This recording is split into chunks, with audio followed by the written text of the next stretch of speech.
the rhythm again, because the race 7 for him, it was very, very tough, as we spoke about yesterday. Also a very strong day for Tonki Stepanovic, because he has managed to come from 9th to land today on the 3rd position. Also a very, very solid performance from the Spanish Joel Perez, because he has moved up as well. He was 8th in the beginning of yesterday, and today he's starting the day in 4th. Coming down, it was, if somebody goes up, somebody needs to come down, of course. We have Robert Scheidt, that we speak yesterday a lot about. He did a very solid first race, because the start was not a good one, and that first upwind bit, he had some difficulties, and then he started to build the moment, move up the field, and managed to climb his way all the way up to 11th in the end. But a very tough position was the black flag that he received on the last race. He had a very good position on that race, but it was black flagged, so he went down the order, going from 3rd to 5th position. And a little bit about this classification, it has been a little bit more or less like this.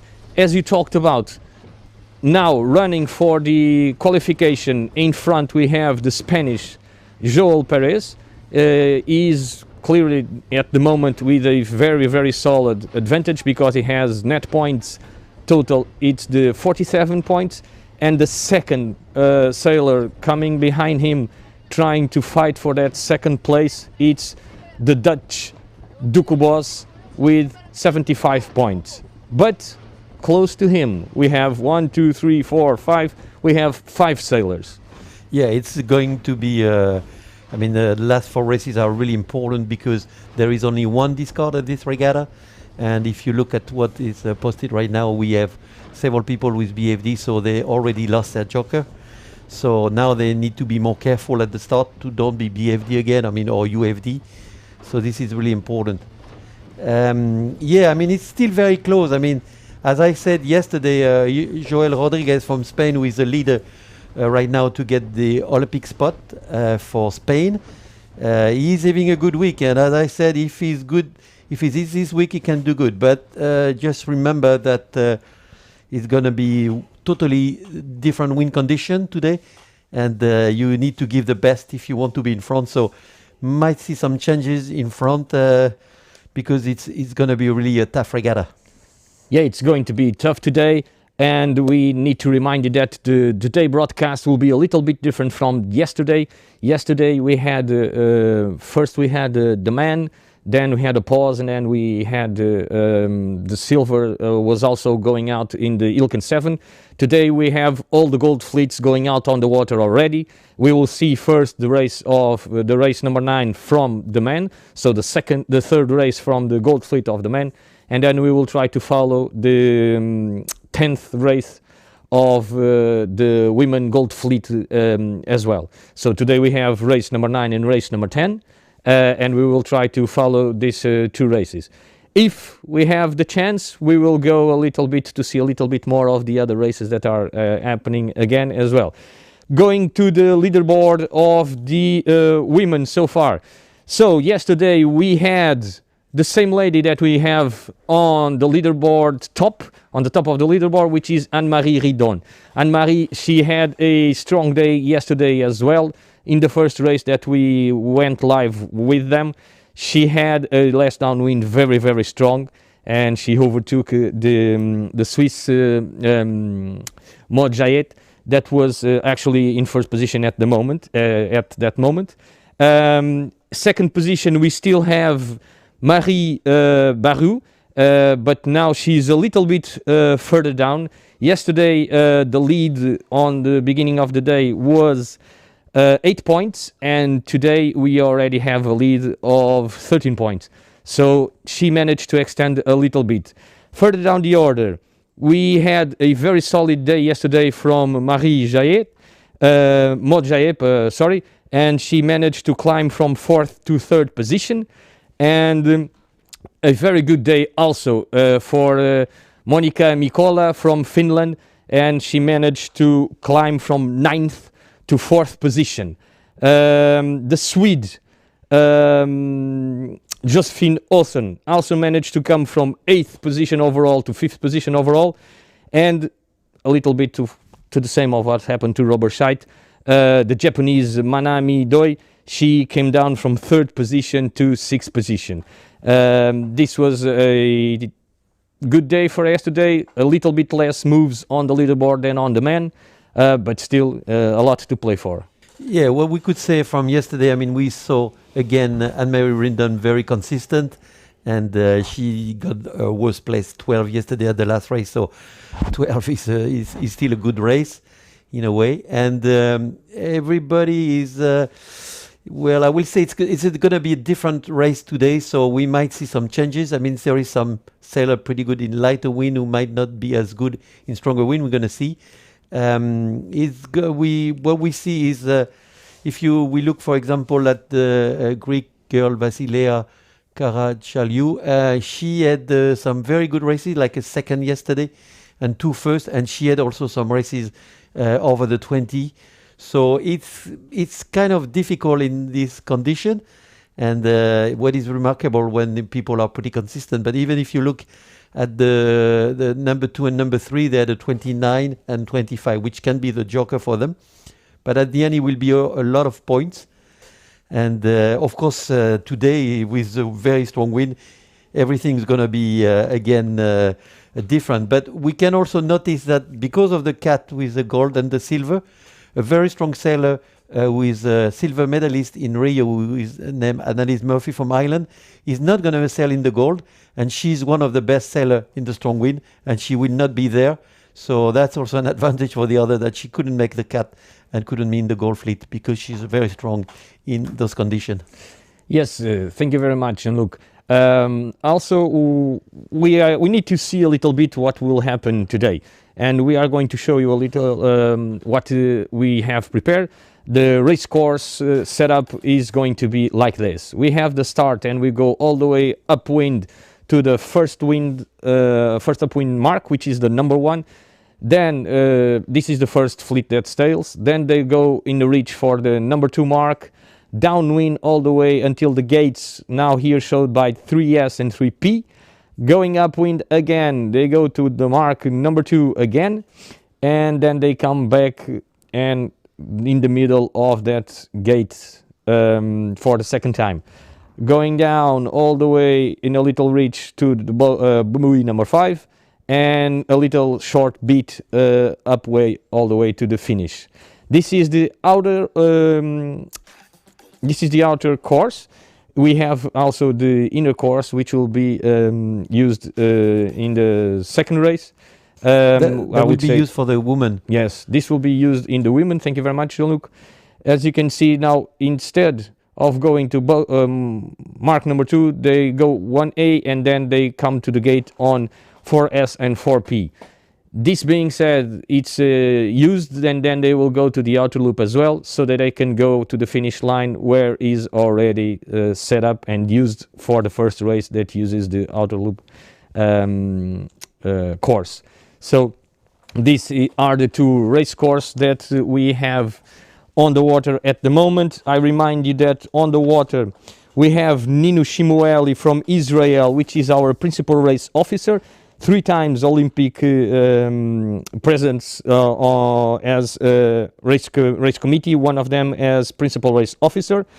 Local race officer is Luis Raposo, that is out there with his crew of mark layers and so on. And I must give them a round of applause, because without the job of these mark layers and this team of the race committee, none of this would have been possible. They have been doing this for quite some time already. They excel very well on the work they have done, and it's very, very important that we have a good team that gives confidence, for instance, for Nino, so that he knows that everything will go well. Yeah, I think what we can notice is it's been really professional. I mean, we do expect, when we come to Vilamoura, professional work, and that's where we got... Well, that's what we had on the water. I mean, they have been very efficient. I mean, changing the course. I mean, setting the start. I mean, we had this week, even if it was a big fleet at the start, especially for the men, very few general recall. And when you do have very few general recall, that means you have set up the line properly, and that's why, I mean, you have less start. Even if it was pushing yesterday with the silver, which is normal.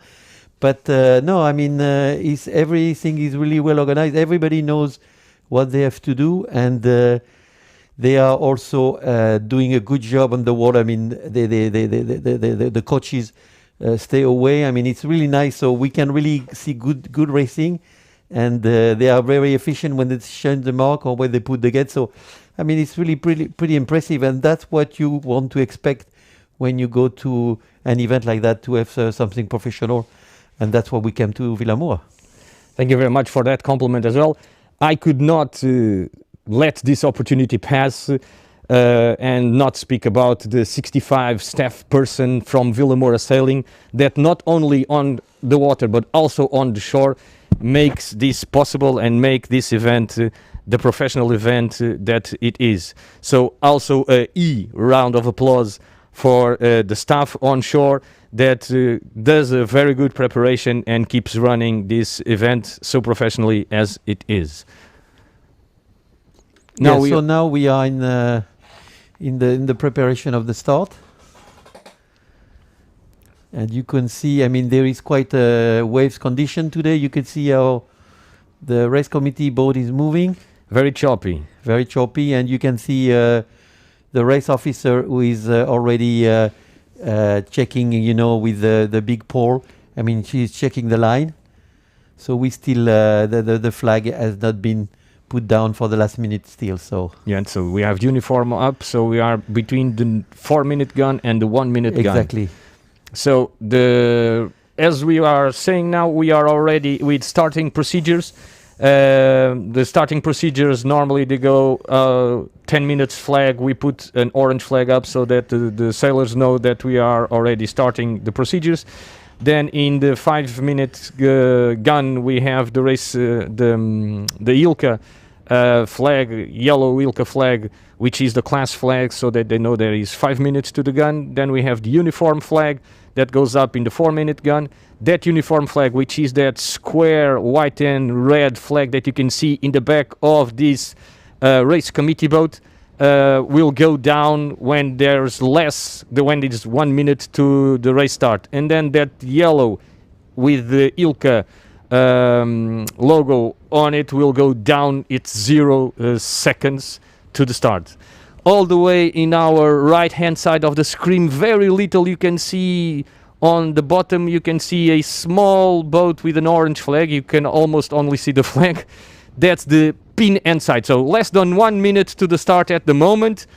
Yeah, and it's true that we can see that the fleet is pretty spread. I mean, some people are at the race committee boat. I mean, there is quite a group at the pin, and also some people in the middle. So, I mean, it's going to be tough condition. I think the wind is going to be more steady, so that might be easier. And then, of course, at the start, you need to hike really hard and get the speed immediately. You have to take the advantage and not to be covered by the other one. So, you really need to be at the good timing, not to be over the line, and take a good start. So here we go now. Yes, in the middle they are have been starting already. Yeah. Already in the middle, you know, they had some gap under, so they could bear away and start. And here they're trying to find some room closer to the race. Already? Okay, general recall, very good. So here goes again the blue boat that it's not in our screen, but it's going to appear, is showing the general recall flag, which is a triangular shaped flag outlined by blue and inside with yellow. So as you can see, the sailors, they still think they are racing, but this boat that you can see here on the left of our screen with those green marks behind him and this flag up, he passes in front of them and shows them that they need to go back. Yeah, so you could see already the condition. I mean, it's quite a big sea today, and then you need to have, of course, power again, like yesterday, even if it's a stronger wind, to pass this sea and to get the speed advantage. So there is some speed differences, and that can help you if you have clear air just after the start. That's why they are pushing at the start. Jean-Luc, looking by this sea, I would say that it's choppy, that is inconstant, and it's going to be really, really hard for these sailors to physically today. Well, I think it's even more choppy because choppy will be short away, but this is really big waves. So it's going to be tough upwind, and we're going to see a nice surfing. I mean, they're going to go really fast on the downwind, and we're going to see very nice surf. Venice, a movie of Ilka 7 or sailing. Sorry. So basically, it's not only tough for the guys sailing, it's also tough for our crew out there. As you could see, they were trying to clean the lenses of our cameras. Yes, these waves, it seems to me that they are getting bigger and bigger by the moment we speak. Yeah, I mean, because with this direction you do have a lot of waves, and the tide is, it's going down now, so it's not high tide; it's gonna go on a low tide. So it's that's increased a little bit the waves, and but as you see, it's 17 knots, and the wind direction 135, and of course a nice temperature. I mean, 21 degrees, so this is perfect condition, and the water is at 16, but the air temperature is really nice. But we started the day with the wind coming from 155 degrees, and it went all the way to the 135. Now, at the moment, we are experiencing 70 knots of wind, with some of the gusts going as high as 20 and 25 sometimes. But I would say that at the moment, what most impresses me is exactly the waves. I would say that downwind we will have very, very, very interesting downwind leg. Yesterday, with not so choppy conditions or not so high waves yesterday, we also see in one downwind rounding, we also saw one of the boats capsizing. I would say that at this level, as you said and you pointed out yesterday, it's not normal. It's not regular. No, it was just probably... He just did the wrong maneuver, but today it's more expectable or not? Well, those guys are top sailors preparing for the Olympics, and they're really, really, really, really good, and that's what we see later. I mean, they have a strong technique, and they have been training, all winter. I mean, when I say all winter, since the Olympics was postponed for 1 year, they've been training a lot, and we're going to see who's ready in the strong wind, and because in Japan, we do expect also, this black flag is up now, and in Japan also we can expect also strong day with big wind and big waves. This is what they should have in Hiroshima for the Olympics. So they can have lighter days, but if there's strong days, this is exactly the condition they will have. So you need to be really, really prepared for that. So looking for this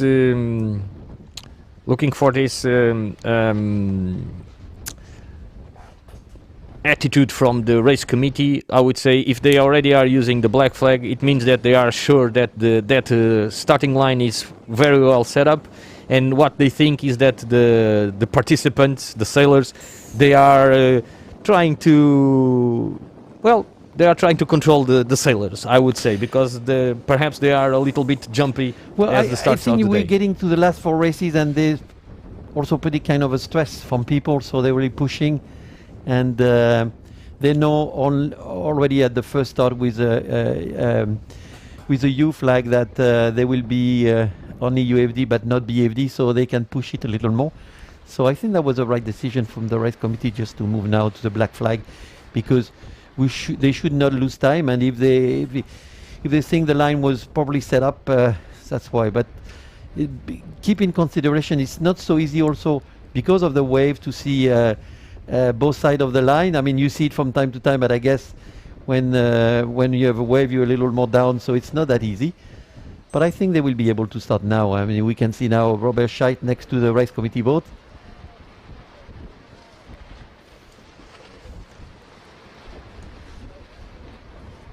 Now we already are inside the 5-minute gun.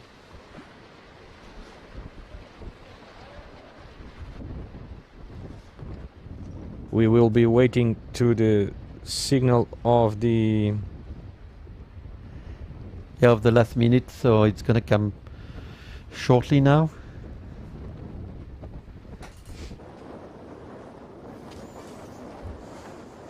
So we have we do have another angle now from the pin board, I mean from the other side of the line. So we could see now, I mean, they still have time to slide slowly to the pin board. That's probably what they will do. Try to get more speed. You know, I mean, like maybe 15, 20 seconds, they're going to bear away. And if they want to still have some place, and then they can bear away and accelerate. We could see here, there is quite some good sailors also. We could see Pavlos Condides from Cyprus. We have the sailor from Raganlu from Singapore. We have Adonis Bouguris from Greece. So we have the Chilean sailor. I mean, it's also a group here who will prefer to take the starting vessel side. I mean, probably for tactical reasons. Because then if you have less boat, then you can tack and go on the right. So it really depends. The people who will start at the pin boat, like where we are looking now, I mean, it's not going to be so easy to go. Here we go now. So we still few seconds before the start, and of course they are taking speed. Okay. Postponed. Yeah, postponed probably because the race committee couldn't identify, all the boats were over, and so they probably maybe change a little bit the pin boat, so they prefer to postpone and then reset everything, and so it's pretty difficult with those waves. I mean, you could see now, I mean, they're just training now, but they're going to come back soon. But yes. So basically what they have done is that they have stopped again these racing starting procedures. So we are going to wait a little bit to restart this race. The flag that you can see sometimes when it appears, the race committee boat that stripes with white and red in the back of the boat, that flag it's the AP flag, and it says that the procedures are stopped and they will be starting over in just a few moments. When that flag goes down, then we have 1 minute to the start of the flags again. So here we have Edu, the local Portuguese hope for a qualification. He is now standing in 29th place. So he has managed to move up a few places from the beginning of yesterday day for today. So yesterday Edu was, sorry, I'm just trying to find it here. He can be also a contender. I mean, depending, those last 4 races will be, it's really open, and it's going to be, it's going to be a lot of fun also for the sailor, because I mean, sailing in this condition with those waves and this wind is fantastic. So now we have a better view of the race committee boat. So yes, as you can see, the flag that we were talking about, the AP flag, these stripes, white and red stripes, it's the AP flag. Going back to the information that I had, so Eduardo Marques, the Portuguese, the leading Portuguese, trying to still fight for that position. They moved up from 32nd place on the beginning of day yesterday, and it moved up to 29th. So he's still trying to get climb on that leaderboard and trying to use that last open spot. The first one, I would say that will not likely run away from the Spanish Joel Perez, because he does have a strong lead. Yeah, but still, I mean, we need to see at the end of the day. I mean, it's going to be probably closing up today with different conditions, and we might see some changes. And of course, you need to avoid to be either UFD or BFD. You need to be very careful at the start, not to kill your joker. And if you had already one BFD, then that will kill your regatta, because the score will be, I think it will be something like 71 in point. You have 70 players. 70 plus, yes. So that's quite that's a killing. Yes. You know, so you need to be very careful on that. Already here about the live chat, we have some locals supporters of the Portuguese. Now it appears to have also a supporter of Spanish team, And the wind range, as we talked about, we have a constant wind between 15 and 17 knots of wind, and we had gusts as strong as 20.9 and 25 already. So that will be fantastic to see this race alive like this, Yes. because we don't have so much opportunity to see. I mean, Ilka sailing like that, so that will be very nice to everyone, and we just expect it's going to start soon. So they just have put down the AP, and now I think they just have put the. Not yet, I don't know yet, so we don't. Still on the postponement.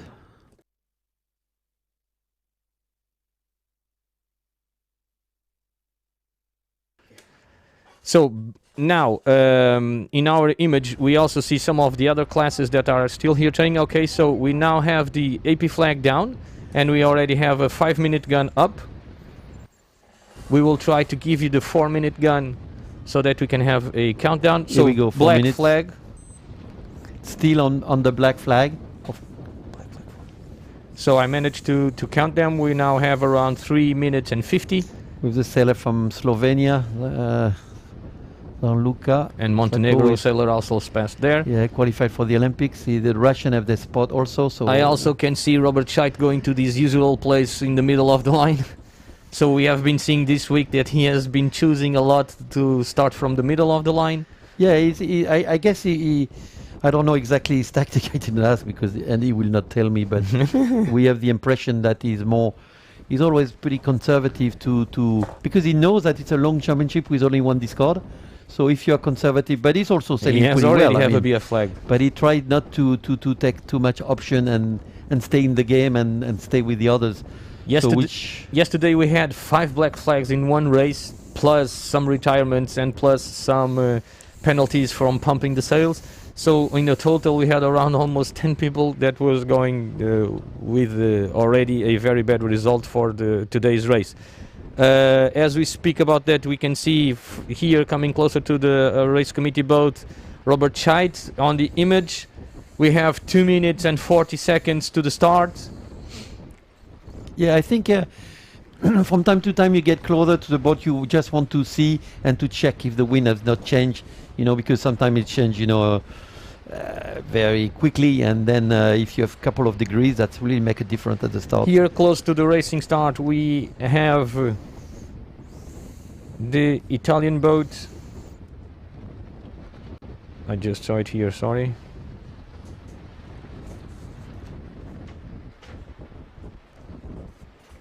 So we have over there again going to the middle Robert Scheidt. Closer to us, really close to our... Yeah, below we do have, I think it's Philipp Bull from Germany. He's a current world champion. Yeah, it's him. So it's just below. It's just 150 below to the the race committee start. boat, and then we could see Robert Scheidt because he has this sign and from It's Brazil. much easier for but us he to has this see him, sign in the yes. sail, very visible. We do have. So they're getting ready now on the line. I mean, we also see the Swiss sailor Elliot Merceron, who is also fighting for a spot at the Olympics. We also have 130. a Belgium sailor. I mean, it's the one we see right now is William de Smet. Is closest to the line. Now we will see all of them lining up because it's coming round to the 1 minute gun. We will see that black flag going down in 1 minute, so it's more or less 10 seconds to that flag coming down. So in that win, the most important is, Here it is. like all the time, is not to be covered. So we now getting in the last minute. You could see on the screen. So you should take your keep your Montenegro spot. is close by. And not being covered by another one who will kill you start in a way.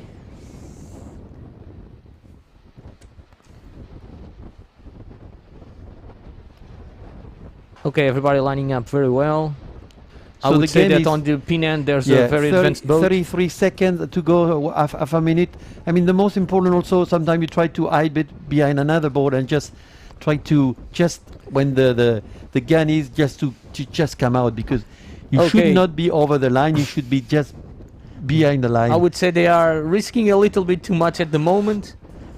With the black flag on, they are now 10 seconds to the start. We will see the boat starting to move. Here we go. Here we go. 5, 4, they could be 3, over the line already. 2, 1, start. Okay. No general recall at the moment. So We it didn't looks like see the boat it's gone. starting. He's gone. I will try to tell you as soon as we have information from the race committee to see if it was a clear start.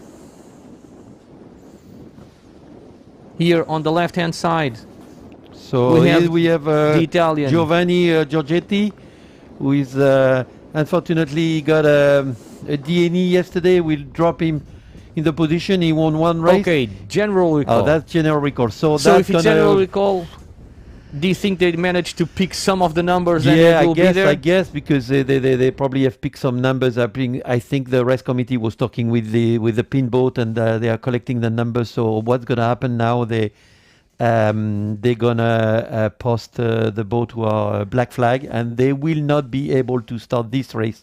The one who have been identified in black flag. So that's a basically killing. it's going to be a really bad day for some of these sailors. Well, unless they didn't use their joker, but it's really tough. I mean, they can't start. I mean, you see the big sea how it is.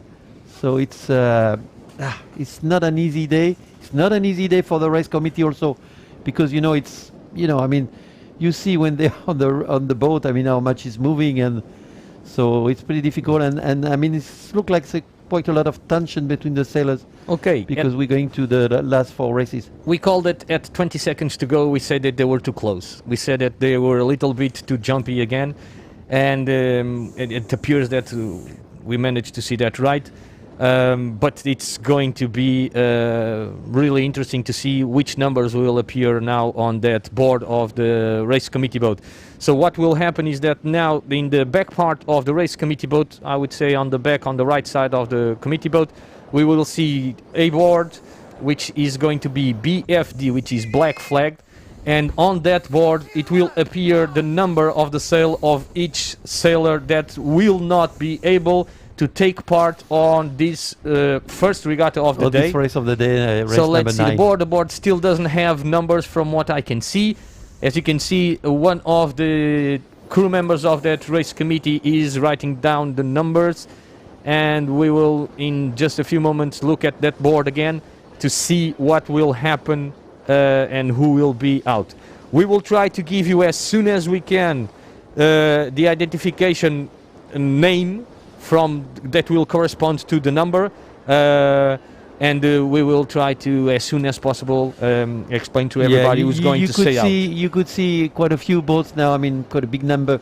They're just going to the... but now we can see the ladies as well. Yeah, the ladies are just around, but they're just waiting because they were sent on the water, so they're already there.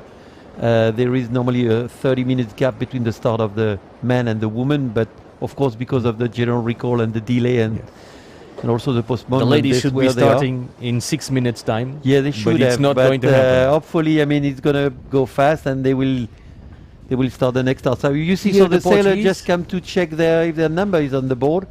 Here the Portuguese Edu is coming now. So I mean, when you you were pretty close, but they quite a lot of people were of course pretty close because you want to have the best start. I mean, so no far numbers nothing yet. has been posted. So is it possible that they did not manage to identify anybody, and as there were so many people outside, they didn't manage to get any number? Yeah, but I don't know what the race committee will do. I mean, I don't know. I can't tell. I mean, we need to wait what they do, but they probably, if they put some number, they will take their time, and they're also going to verify those numbers and check with the pin board, because you know that if you put the wrong number, then the sailor will not start the race, and then he has to ask for a redress after. But he has the average point of what the jury decide to give him. So of course they always try to avoid they are that. double checking it. Yeah, so they are double or triple or triple checking because they really don't want to put get the wrong. right number. So basically here on our live stream we do now have supporters from Brazil. We also have some supporters from Poland, France and Spain. all of them trying to see their favorite sailor go through and win some of the regattas. We need to remember, of course, this is the Olympic qualification, so we do have 2 places for the Olympics, so it's pretty tense now. I mean, when you're getting close, I mean, there is some sailors, I mean, they've prepared 4 years, 8 years, even more. That was a dream to go to the Olympics, and that they're getting very close.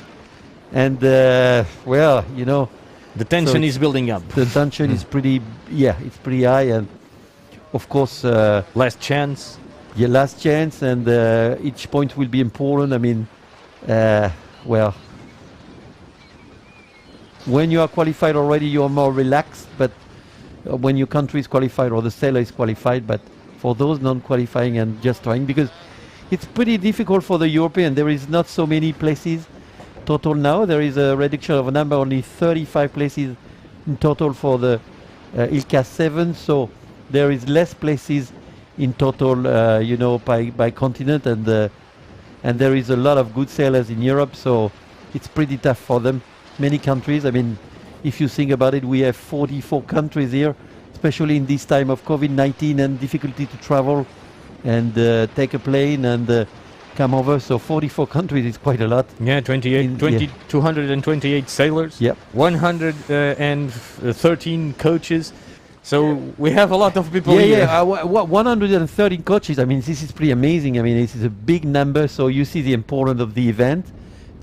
So we could see now the race committee is still checking the numbers. You know, I mean, this is so important, and we still have time. I mean, it's only 12:30, so we still have time, and I think the race committee is doing this is Wannes van Leer from Belgium, but he's doing the right thing because they really want to be sure. They don't want to make any mistake. They are professionals, as we said before. So we have plenty of time for the day, and they will have plenty of time to do 2 races. So at the moment on the live stream, we had Tomás Pires de Lima asking what are the wind conditions that are at the moment. We tried to Eurico. So now it's the moment of the truth. Everybody's going to write down the numbers. The sailors start to come and get close to it so that I can see what happened to them, if something happened to them. Yeah. We have asked already via our internal channel to the race committee to give us but we're gonna see it. They're gonna write it down. The conditions of the wind. We will get back to you as soon as we can. But please bear with us, because now at the moment the most important thing for them is to write those numbers on the board, and after that I would say that perhaps we'll have time for them to answer to us. So ILCA 7, race number 3 of the Gold Fleet. We are starting to see some numbers going up there.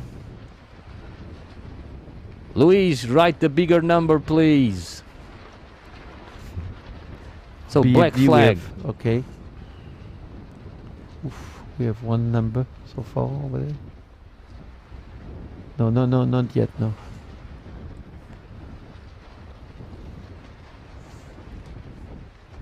It's going to take a little bit. We are not going to try to see immediately all the numbers, because it's going to be hard and perhaps get seasick trying to look at it. So we will wait a little bit and try to see it. So we could see quite a few sailors still waiting. I mean, they're not 100% sure. You're never 100% sure, because you can be on, you know, when you start. I mean, you have some. Everybody start few seconds. I mean, few seconds before to take the speed, and at that point you don't know exactly where you are, because you probably sometimes don't see the line, because you are covered. If you have someone who is already over the course line, he's covering you, so you don't see where you are. So it's always a bargain. I mean, you don't know if you're under unless you are really under, and that's why they come here and they just double check it. Exactly. Sure. So we do have just in front William de Smet from Belgium with a great start, and now William is in 20th position. We have Gianluco from Slovenia just under, the sailor from Montenegro. From Netherlands, we have there is a good week for Ducro Boss. I mean, he has a good start, and he's in 12th position. So he need to, if he gets the spot for the Olympics, from what I heard this morning, he need to be in the top 7. If he's not in the top 7, unfortunately, he might not go because the country. criteria from the Olympic, the Netherlands Olympic Committee is pretty tough. But I hope even Then if the he, vacancy will go to a different country. well, I hope if he get the spot, I mean, they will whatsoever send him, even if he doesn't do the top 7. So I think it's top 7. And maybe I'm mistaken, but he needs to do something. Oh, that we just see Elliot Merceron, who is from Switzerland, trying to get the spot, just passing in front. I just want to remind you, the folks that are seeing us from the live streaming, every single day from gold and silver, we are only being able to follow 2 races, and we will follow only 1 race of the women and 1 race of the men on the gold fleet. We would love to see the silver fleet as well, because we also love to see that action. Unfortunately, we at the moment cannot do that, but we do understand your wishes to see it, and also as well. So you can see the condition and the different angle with the famous Robert Scheidt. I mean, who is a legend of the laser. I mean, talking about, I was 48 talking, years. Yeah, 48 years old. But I was talking with his coach this morning, and his coach was telling me that I mean, he has done some 49er, and he was a little different. So now he's back in laser. It took some time. So the fact that the Olympics was 1 year later, I mean, he's now really in a good shape. I mean, he has shown that he was leading the championship at the beginning, and I mean, he looks like really prepared for the Olympics and to get another medal. So we wish to many sailors, and we wish to him he get another medal in Japan. But he's really ready, and he has shown that he's very ready for the Olympics. So the preparation has been really good. And so just this week he already managed to have 2 second places and 1 first place. One of the first places was in day 4. Actually, even yesterday he tried to climb up a little bit. In the second race he had a very good result in the front, but then he was black flag and it was not happening. So the black flag killed him a little bit, but remember, he's qualified for the Olympics already, so that's not a big issue. This is also preparation for him, but he wants to do the best. But let's try to see the board on that race committee boat again, and as soon as we can, we will try to show you that as well. The race committee is now trying to prepare itself to restart the race. So we can see in front of us the leader is Michael Beckett. He's wearing the yellow shirt of, so that's the yellow shirt is the one who is in first position right now. So Michael Beckett is not the one going to the Olympics. As you can see, he's not going to the Olympics. No, it's Elliot Hansen who has won the qualification for UK. So I remind you that at the moment we still have the general recall flag in the front, in the bow of the race committee boat on. So the big wave now passing. So we still have the procedure stopped. The procedures will start when that flag is coming down. After that flag coming down, we will have 1 minute to the 5-minute gun. Local race officer Luis Verissimo at the moment is still putting some more numbers on the board. That's always a stressing time, We've seen in front now Joel Rodriguez, who is in 4th position. We have been having a great week and very strong week. Yeah, he's also on Cell GP. He's also on the tour of GLGP. He's a member of the crew, and of course he's trying to get a spot for Spain in the ILCA 7, but he's also trying to qualify himself because the first Spanish who at this regatta, and if they got the spot, will go to the Olympics. And here we go. We have his some teammate numbers. is very close by. We have Joachim 21-3, 1-3, 21-3. So we have a Spanish. I don't know. 1-1-3. The Montenegro is also there. We have a Peruvian there as well. From the Netherlands, we have 21-7-9-3-5. 21-7-9-3-5 from the Netherlands. From Turkey we have 21:35.11. From the Swiss we have 21:685. Is it possible? Yeah, 21:1685. España, it's now going to appear another Spanish boat. No, it's not Spain. It's Spain, yes, but we couldn't see. So this sailor that it's appearing at the moment will not take part on the next race? Yeah, well, I'm not sure. There is 2 Montenegro, so we need to be sure. It's the there is a second 466. Spanish with a 92 Montenegro. at the end. No, we can't see really well. You have it here, Jean-Luc. Yeah. So Netherlands, this is not Duco Boss, so, and in Switzerland this is not Elliot Mercier. We're just checking the one who are in competition to get the spot. Doesn't mean the other one cannot Okay, recover. so I just heard one sounding from the race committee, so I would say that the general call flag must have went down. Yes. Let's look at the race committee boat again. And we see now Michael Beckett again with the yellow jersey. I mean, the one who is the leader of this overall ranking right now before this race. Okay, so zoom we have out, some. very We have good. one GBR also, 2165. There's a lot of yeah, we have a lot of good sailors from GBR. It's We have a big squad. this from Sweden as well. Yeah, it's difficult to see the number. I mean, but it's not easy. Okay, so I will try to get a Are we picture. gonna- Okay, we have it here. Okay, we have it here. Okay. So we have it here. We have a picture from the race committee, which means that we have Netherlands 217935. 217935. Yes, Okay, it's Neil Brockinson.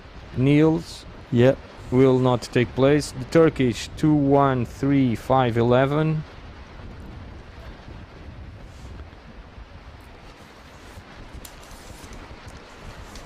Trying to get the number.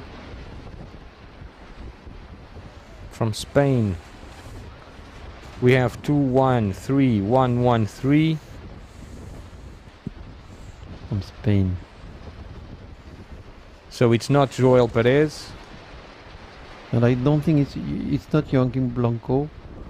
Just From checking. Montenegro 2164. 113. No, it's Jesus Joel Sanchez. Jesus Sanchez. 113. Yes. From the Montenegro we have 216465. So there is 2 sailors. Though that's not the one. Is Montenegro. This is not Milovic Dukic. 65. From Ireland we have Finn Lynch. Finn Lynch, yes, he was trying to get to the Olympics. So Done that's very good event, and as we say, I mean, it's not so many places, from and Swiss. it's a lot of Europeans staying. Will not participate at the Olympics. From Swiss we have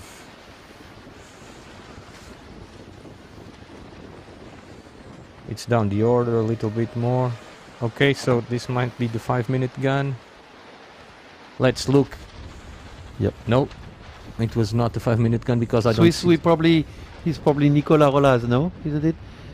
685 at the end. Yes, Is it? 685. Yes. Yeah, that is Nicolas Rolas from the Swiss sailing team.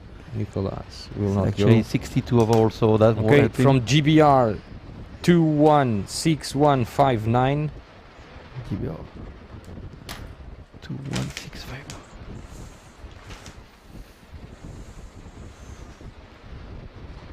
21615. Okay, It's this is Lorenzo. Lorenzo Ciaravarini. So Lorenzo, Lorenzo, yeah. also out.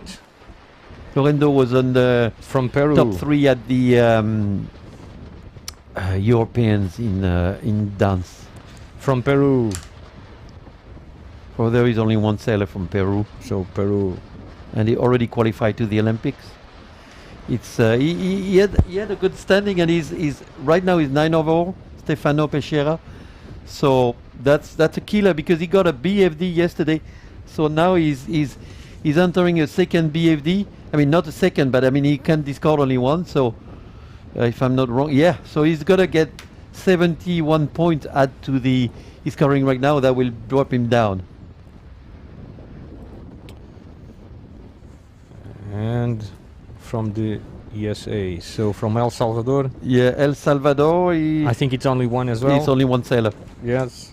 Yeah. And from the Turkish, we have 21, 35, 11.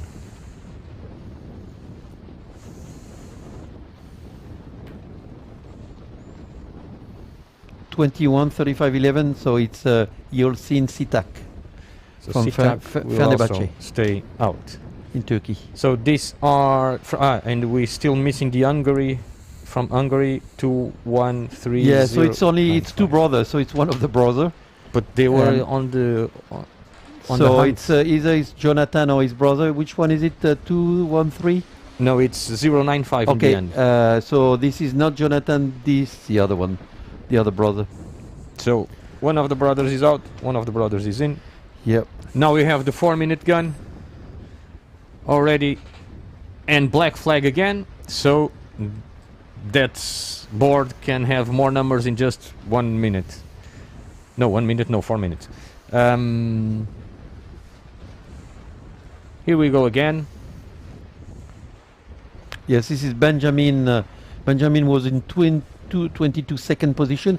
I mean, those two brothers from Hungary are fighting for the the spot at the Olympics. I mean, for sure one of them will go, of course, because they got the spot for the country. And from what I know, there were 13-point difference in the ranking right now. So what's happened today is going to be, I mean, different, because then they will get closer together, Jonathan and Benjamin. So, but they will still need to gain those 13 points to get to the Olympics.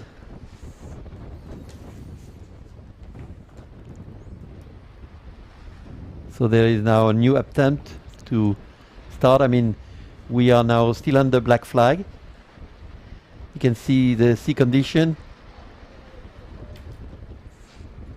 I mean, we have been on the water now quite a time for those guys. We should normally be racing already. I mean, we should have a start for the women. Yes. But I mean, it's been difficult to make the fleet going due to the condition and also the tension we have. So Okay, so we have around 2 minutes to the start of this race.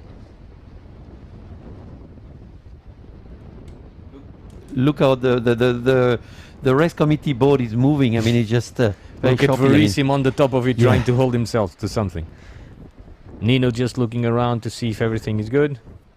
yeah, they are really very good on monitoring wind changes, and they get the information for the Mac layers. I mean, they got information from all the side of the Racecourse. racecourse. So I mean, they're always ready, and if there is any change, they will do it. If it's depending of the change of course of the wind, but they will do it immediately or change the mark. They have been really good on that, and so now we're getting closer to the 1 minute Yes. before the start.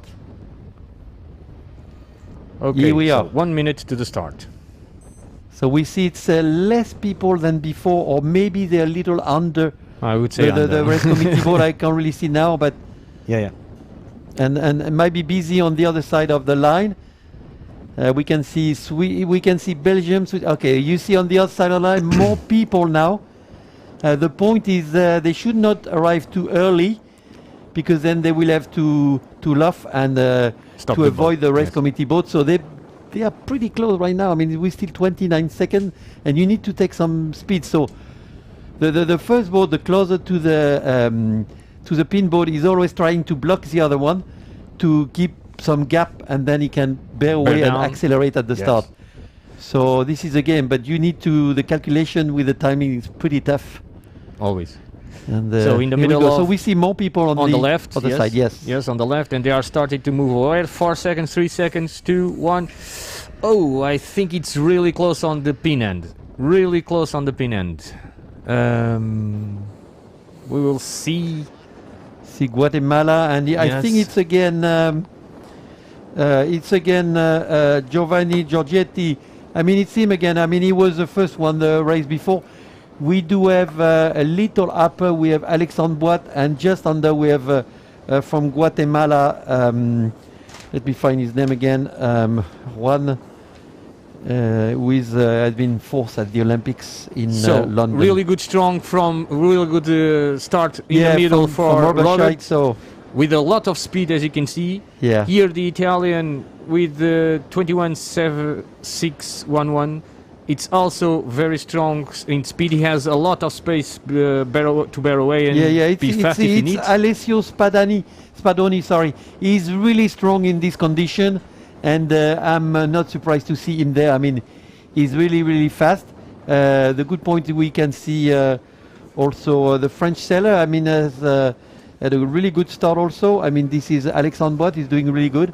And a little under, we still see Giovanni from Italy, Yes. and he's doing very, very well. They are fighting, you know. I mean, it's a big, big fight, and you see how much Hiking they're very hiking. hard. So it's pretty impressive. Alessio here in the could middle, see, I mean, very strong. over Spadoni, we could see also Robert Scheidt. He has fantastic start. Yes, but the Italian in the middle, it's really, really strong as well. Yeah. So But I you would say see, the two Italians you are see very strong. Robert Scheidt is also controlling. I mean, I will say in a way both sides, but they're keeping going now on the left. They are really going on the left, and they, what is very important at the is moment speed, they are speed, stuck on speed, the left. yeah. They cannot go anywhere else. Yeah, because they can't tack, Yes. and if the one one of you doesn't tack, you can't.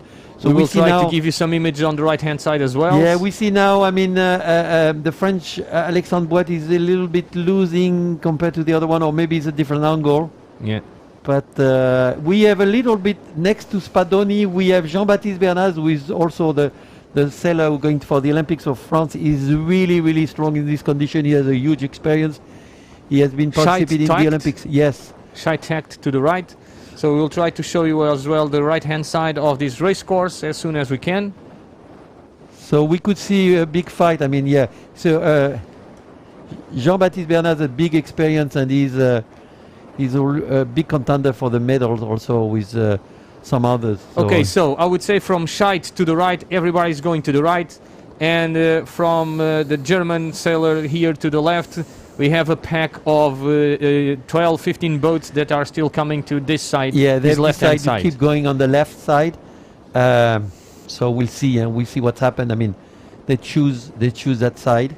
Today we will not have drone pictures because there's too much wind to fly one of those things, and so it's going to be these two cameras from both sides of the race course that we will try to give you the image from it. So We'll remind you that we also are only seeing this on the screen as you are seeing it, and we are trying to have some information from the race committee from time to time as well.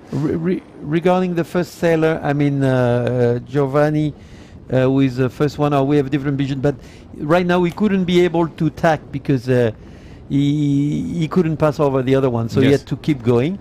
So now we see the other side, the fleet who were next to the race committee boat, and they keeping going. Now those guys going, the other one were going on the left, those ones going on the right. Okay, so we just received information from the race committee that some of the boats on this start are over the line. Okay. And we are going to receive the numbers as soon as we can, and so when we have it, we will tell them. That's again a challenge. I mean, when you are over the line, and I mean, they will be BFD, and that will kill them. I mean, that will be their joker. So because you remember, you have BFD, you have 71 points, and so from Croatia, just in front of us, we do have Tonči Stipanovic. He's a silver medalist in Rio. I mean, he's a fantastic sailor. He was fighting for the spot for the Olympics with Filip Jurisic, who is also great, and he get the spot to represent Croatia in Tokyo Olympic. And at the moment he's going third overall on this Vilamoura European Continental Qualification. And we see Little Opera. We see the other brother from Hungary. Yes. In a good Still position also, but of course the purpose. I would say that in the middle they are a little bit stronger than yeah, from well, here, yeah, because but if I mean, the it's Croatian depend needs if, to it tack, look like it has been a little bit lifting a little bit, so that's why Tonchi from Croatia with 2-1-2 or 1-3 is a little bit worried. I mean, it depends the angle, but you see me is covered from the other one. so he needs a now. right hand shift to get Yeah, a so little he's bit on waiting for here. that. I mean, you try to keep going and then He keep on looking behind Yeah. to see where the competition is. we don't know where the others were in the middle. I mean, it's looked like there is two groups now, one on the left, one on the right. Yeah. A small group on the right. Most of the people look like they've been going on the left. So we're gonna. So we have get- 7 boats here on our side, perhaps a little 2 more or 3 more. Below, yeah. Yes. Well, below in us. Yeah, or higher. below Tonchi, who is the first one. From Russia, we do have with a sailor from Russia. Just trying to identify him. Yeah, this is Daniel Krustik, sorry for the pronunciation. He's currently, overall, Daniel is 31. And remember that We do have the could be a Japanese next to qualification him. for them here because Russia has already his spot for Tokyo Olympics. We have a Japanese next to him. It's it possible? It seems to be. No, it was the Hungarian. No, I think the Japanese sailors is in the Silver Fleet, Okay. if I'm not wrong. Thank you very much, Jean-Luc. So it's a big, I mean, you need to hike, you need to get the speed, you need to get your boat moving. I mean, this where you see if you have the right condition. If you enter inside your boat, then the other one just cover you because we'll gain 2-3 meters and then keep going, and then you will have bad air when someone cover you, and then some people, that's where you see those guys. They keep going. The Russians have been improving quite a lot. I mean, they had a really good start. I mean, we had, but Sergei Komisarov is 19, and we had a good start with Maxim Nikolaev, but he has dropped 24 right now.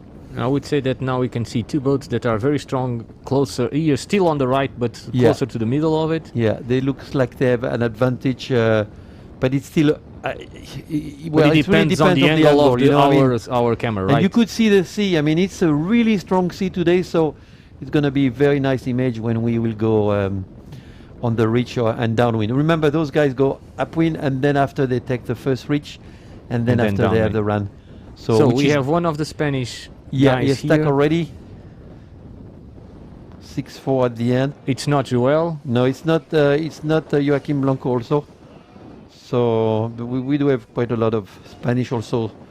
So here This is Carlos Rosello. So he's 54. on the left, finally tacking in.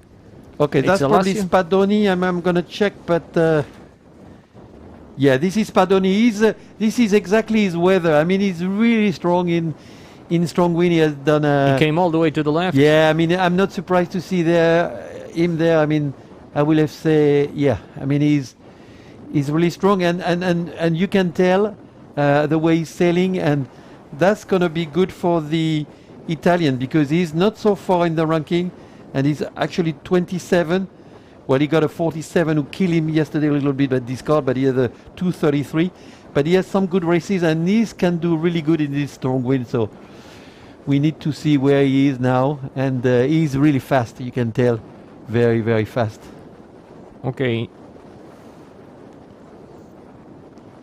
So, and So the fin here on the left.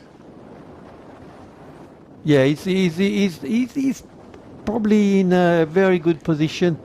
I will say top 10. I mean, he's looking. There is some people kept going and didn't take. I mean, he's in converging course with Robert Scheidt, but Okay. Robert Scheidt Scheidt, is coming. yeah, It's I mean, coming it's on difficult starboard. to know, but I think It's going to be Spadoni close. is going to be over. He's passing in front, but not 100% sure. We'll see. We're not exactly on the water, but Robert Scheidt is having a fantastic regatta. I mean, Yes, but Italian it's really just strong at the below moment. we have Jean-Baptiste Bernaz, but Spadoni is passing in front. Should be fine. He should be fine. He's Really strong. Few boat lengths in front. It's impressive. I would say what? 3 boat lengths? Yeah, something like that, but with a perspective. I mean, he's really clear. He's really clear. I mean, with the wave, of course. So, and of course, so we have Robert Scheidt and we have his partner. They have been training partner with Jean-Baptiste Bernard. They've been good friends and training together. They are close together at the moment as well. I mean, Robert Scheidt has done a generation of sailors in this class. We now can see in a little bit more to the left of our screen just disappear Joel Perez. Okay. He was. And now Robert Scheidt has stack. Soon it's going to be probably You can Jean-Baptiste see Bernard is here not it anymore in comes his the group. Spaniards. The Joel Perez. It's now coming closer together with Robert Scheidt. Okay. I would say Scheidt. You sure it's Perez? I think for me it's Joaquim Blanco. Sorry, The first one, yes. I just see the last number. 211309. It's 9, yes. Yeah, that's... But it's 1. It's not 0, right? No, Yes, it's 0. yes. No, it's Perez. It's Perez. No, Perez is with 710. Oh, sorry. It's So Joaquin this is Blanco. Joaquim You're Blanco right. You're over right. there, yeah. So sorry. Stack, no problem. Yeah, stack, and we see Philippe Boulle over there. We have Finnish sailors. We can see them now. So you see there is a group. The group we were seeing before was on the right. I mean, with the one on the most on the right was Tonchi Stipanovic. So I don't know where they are now. I mean, now it's Pavlos Candides. I mean, he's been also a world champ and medalist. And I don't know exactly where he is, but he's also strong in those wins. I mean, all those guys, I mean, with Tonchi Stipanovic and Filip Jurisic, and I think also the Russian, they are training in Split, and they were training also in Malta this winter. So Wow. I guess they are pretty ready in this condition.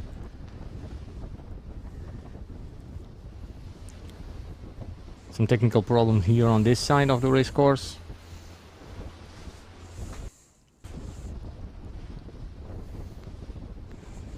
So you could see how tough is difficult to pass.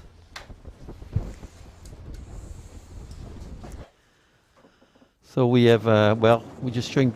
Okay, where are we now? I mean, we back with Robert Scheidt. I mean, we do have, I think it's Joaquim Blanco again. He's next to him. He's having good race. And from Germany, that's probably Philippe Boulle, who is the current world champ. He's really strong in this win. He won in Australia. They had really strong condition. And Philippe Boulle is, yeah, I mean, dominate the event over there in the strong winds. So I'm not surprised to see him at that position right now. So this is this group. We will see at the mark where are the others. I mean, we still getting closer to the mark, but we need to. You see how the condition are. I mean, it's tough to even to film. I mean, it's not easy with the waves. So it's gonna go really fast on the run. I mean, when you get a wave, I mean, you do a pump to initiate surfing, but you will surf definitely really fast. And you will need to keep the balance to keep going fast from the others, as the others will do also. So we could still see, again, focusing on Robert Scheidt. Below him, I think it's, let me check, but it could be Finn Lynch. No, it's not Finn Lynch, because I think it was probably, if I can recall, I think Finn was, I don't know if it was BFD before, I don't know. We need to check, but we have another Irish, trying to find the number.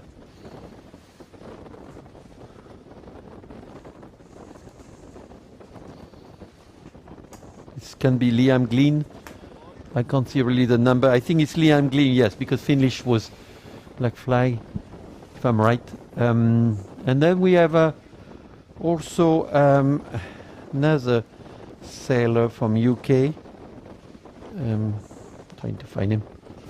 And that was Lorenzo before, was next to, so it could be Lorenzo. It's Sam still. Whaley, 66, right? Yes. So it's Sam Whaley. Sam Whaley, okay, yeah. I mean, this is such a strong team from UK that they don't have only one sailor, but they have few sailors. They're doing a really good program, and that's why they have so many sailors in both fleets and top sailors. So Robert Scheidt look like he's having a great day. I mean, he's it's amazing. He's remember he's not he's much older than the other guys, but he's really impressive even in this condition.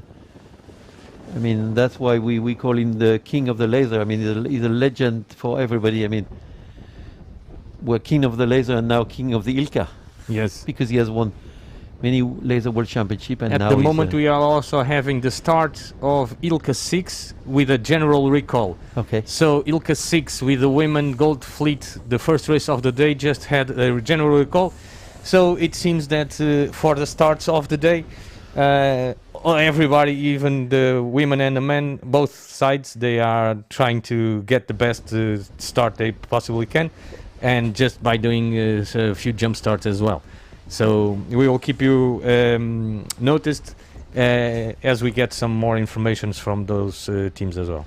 Yeah, I mean, it's important to get the good speed at the start. You see, they were all closer, and at the start we had we saw Robert Scheidt, and we saw also the Italian sailor. He was really having a good start, and that's give you some lengths in front of the other one. So then if you have good speed, then you will be able to tack and do what you want. Here we go. Now We come are into the mark, getting really close now to the top wind mark, the and Cyprus. this is Pavlos Condides, who is First one. he's a strong sailor in this wind. So, and then the next one is No?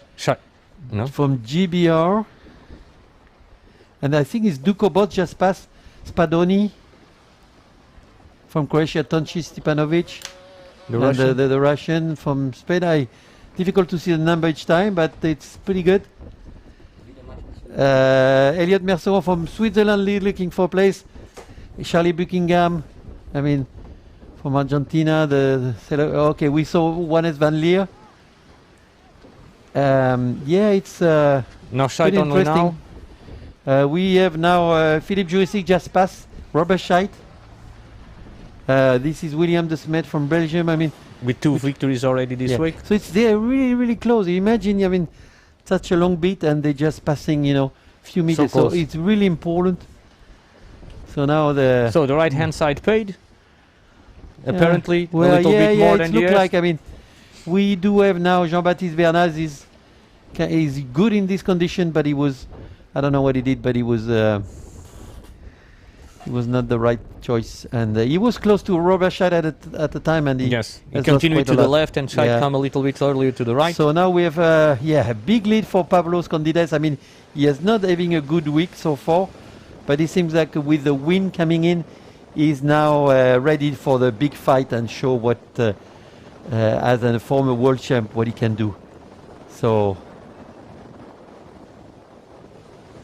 I think Pavlos was the first Cyprus person to have a medal at the Olympics. Yeah. So it's like a hero in this country. I mean,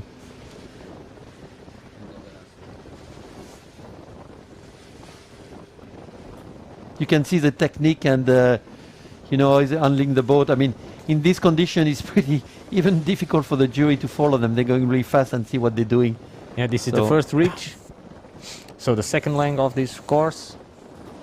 And you really need to take the wave and stay surfing all the time. I mean, he's surfing from the mark. Has not kept stopping surfing. I mean, it's really impressive. And you see the bow is just coming up a little bit, and I mean, he has a perfect position, and the boat is just flying.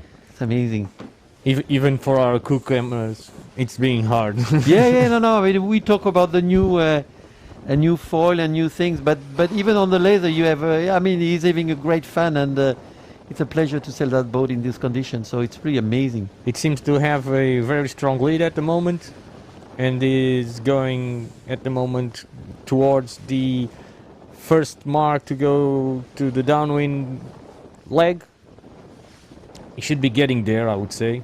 Pavlos, where are the others? Whoa, that's quite a big lead. Yeah, and they are defending from each other, I would say, in the third and fourth position. That's a big lead. I mean, So that will even give him a little bit more breathing space. that's a big lead. I mean, It's So the impressive. right-hand side, it was really, apparently it was the choice. Here it we comes. go. We are the mark now. Here I'm it going goes. to on the run. Now it's going to be fun for them, or at Yeah. least for us. Yeah, fun. Yeah, I mean, it's gonna be. It's really fast. I mean, the time is really fast. So So now we have 6:13 from from GBR. GBR. So this is Elliot Hansen. Okay, he's so he he's the won one one race going for the yesterday, Olympics for UK. and he won one race yesterday. Yes, he's a Oh, great oh, oh. sailor. You see how it is? Oh, It's, he just you know, stopped the you see boat the there. big waves. I mean, you need to really be when you start surfing. You need to be behind because you just go. You could go in the wave, and then the deck is full of water, and then it's not that easy to remove all those water inside. And that's what he's doing now. We can see him directly.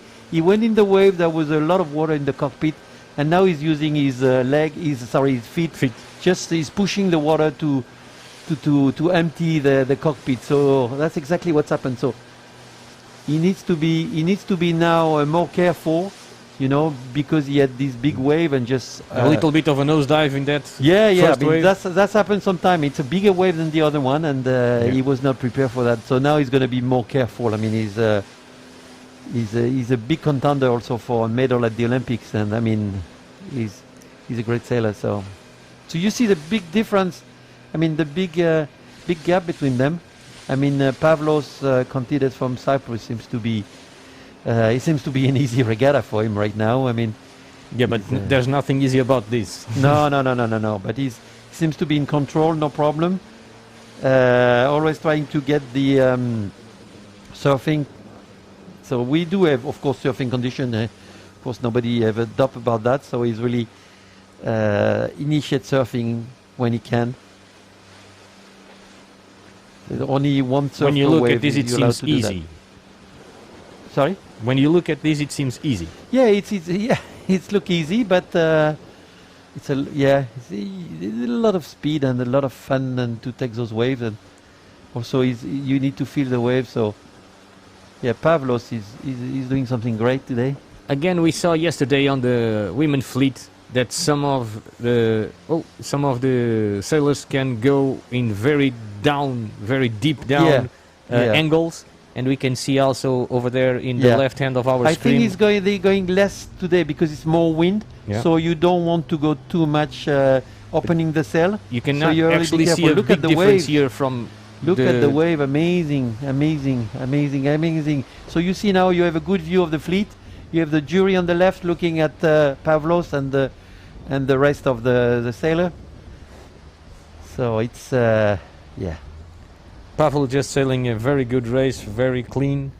yeah. But you need to pay attention to the wave. You know, as we say. Yeah. So Elliot Hansen just behind, had his nose in the water and the cockpit full of water. So we have, I think it's Spadoni also. We just start to see him.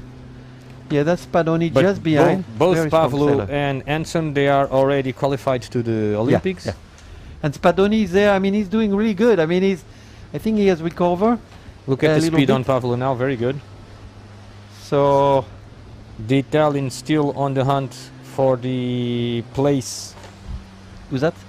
The Italians. Yeah, the Italian are. Yeah. They're trying to get the spot for the Olympic, and this one is Duco Boss. I mean, he's doing really well in this regatta. I mean, he's right now in 12th place, and I think he won't let it go. He won this place for the Olympics, so Yeah, he's sailing still on very the hunt well. as well. Yeah, he knows that he needs to be. I mean, probably in top 7 to get. So, I mean, already with a good race like that, if he keep going, staying at this position, he can climb up. So, until the last race, we will not know who will qualify for the Olympics. In terms of the country. Yes. But you can see it's a fight of every second. I mean, you need to pay attention all the time. If you don't, We saw you can- yesterday yeah. in the last downwind of the first race of the women, the difference that it makes if you get course. perfectly the waves or if you lose one or two.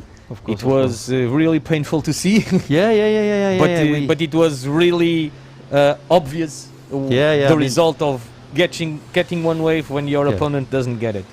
But in this condition, it's a little bit different. I mean, you have a lot of.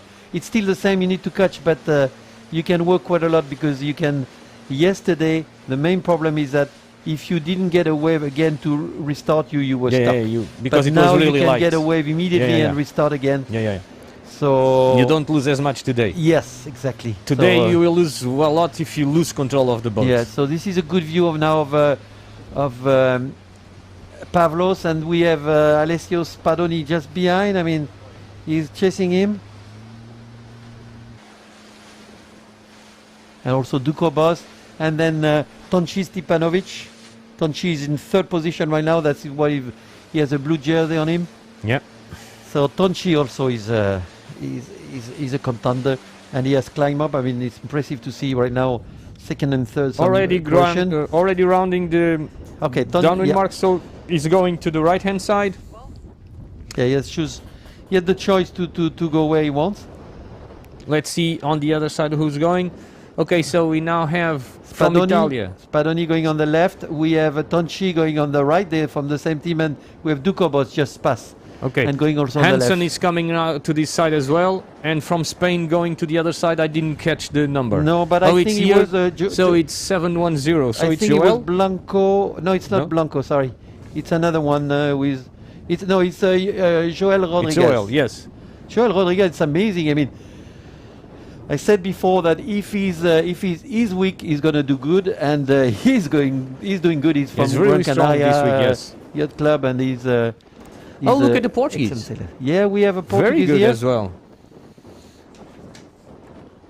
This is Eduardo Marquez. Yeah. So Edu, we Yeah. did had some comments on the live feed to say that this would be a good day for him. Yeah. So let's see if he can finish it up where he's at the moment. It would be a very good race for him. Yeah. So we see now passing. We have Gianluca from Slovenia.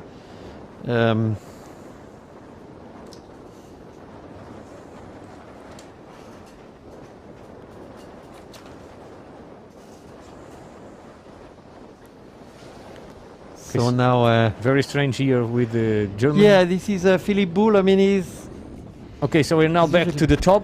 okay back in the top. So we have a split, big split. Yeah, Half, I would say, more or less, Yes, half of yes, what we have exactly. seen Yeah, so yeah, far. Half of the guys are going to the right. yeah, Normally, of course, it paid so well in the first beat for him to come to the right, so he's still keeping Yeah, itself to the right. he has a comfortable lead. I will say now, and I guess the it's more stable than yesterday. So, I mean, we see all the way over there the fleet going on the left.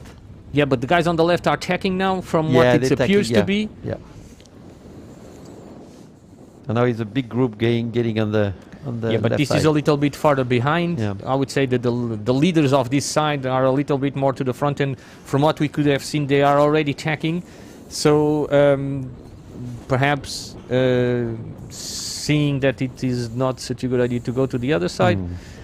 The thing is that in the first bit, this was the way that this sailor managed to win make it, the advantage. But you need also to go fast. I mean, we were Of talking course. about the Italian. I mean, he's really fast. And remember, he was on the left when we saw him at the beginning, and then compared to the other one, and then he was at the top mark. So the speed help. I was talking with Anne-Marie Windham yesterday, and she was telling me, I mean, we saw that she was going really, really fast, even upwind, very, very fast. And she said, well, yeah, you're right. And we all know that when you go fast, that's help. If you do a mistake, that's corrected. But you need to know how to make the boat fast. But Pavel seems to be very well in control of this situation. He wants to show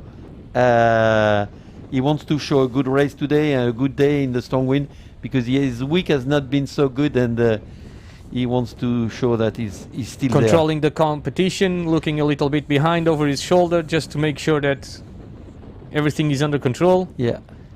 Close by we have the Spanish. See all the work he's doing. I mean, it's pretty amazing on every wave. He's using also his tiller to pass the wave. The main as well. I mean, yeah, the main all the time, in and out the main, because and the body as well. yeah, and the body, and then because you need to be able to pass correctly the wave. I mean, it's strong waves, and then you should not stop your boat. So he's really doing a good job. You see the boat moving really fast. No wonder why he's in the first position today.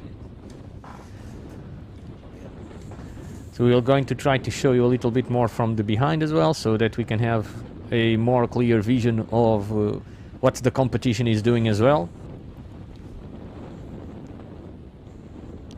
So he's keeping going on that side. I mean, you see the big group have chosen to go the on left. the other side, but Yeah. they were kind of far away. But So basically at the moment what we are trying to say you is that we have a very big split. At the moment what we can see and what we look, we know that there's a really large group. At the point it was half-half, now it seems to be a little bit more to the left and Yeah. less people coming to the right. But we're only going to be able to tell you which side has paid when they come close together. That Yeah. will be more or less closer to the mark. yeah, he's tacking Okay. now. We have Tonchi Stipanovic just under him. He's a training partner, and now they are going. Yeah, just Tonchi is Yeah.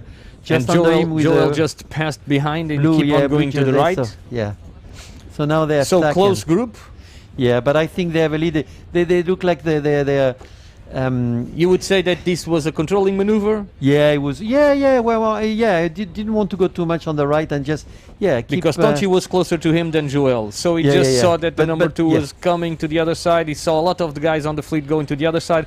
So he decided to be conservative and just keep a loose check. keep control of the fleet, Yes. you know, and Yes. then come back on the.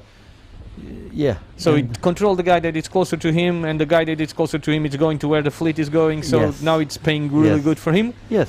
The only thing that it's still a missing link that it can come and bite him, it's Joel. Joel keep on going Yeah, to the that's right hand side. That's right. But most of the fleet is on the other side. Yeah. And I he mean, needs you to need to defend. be also sometime a little bit conservative. I mean, you need to stay with the other during that time. So, I mean, of course you can go all the way on one side, but not easy.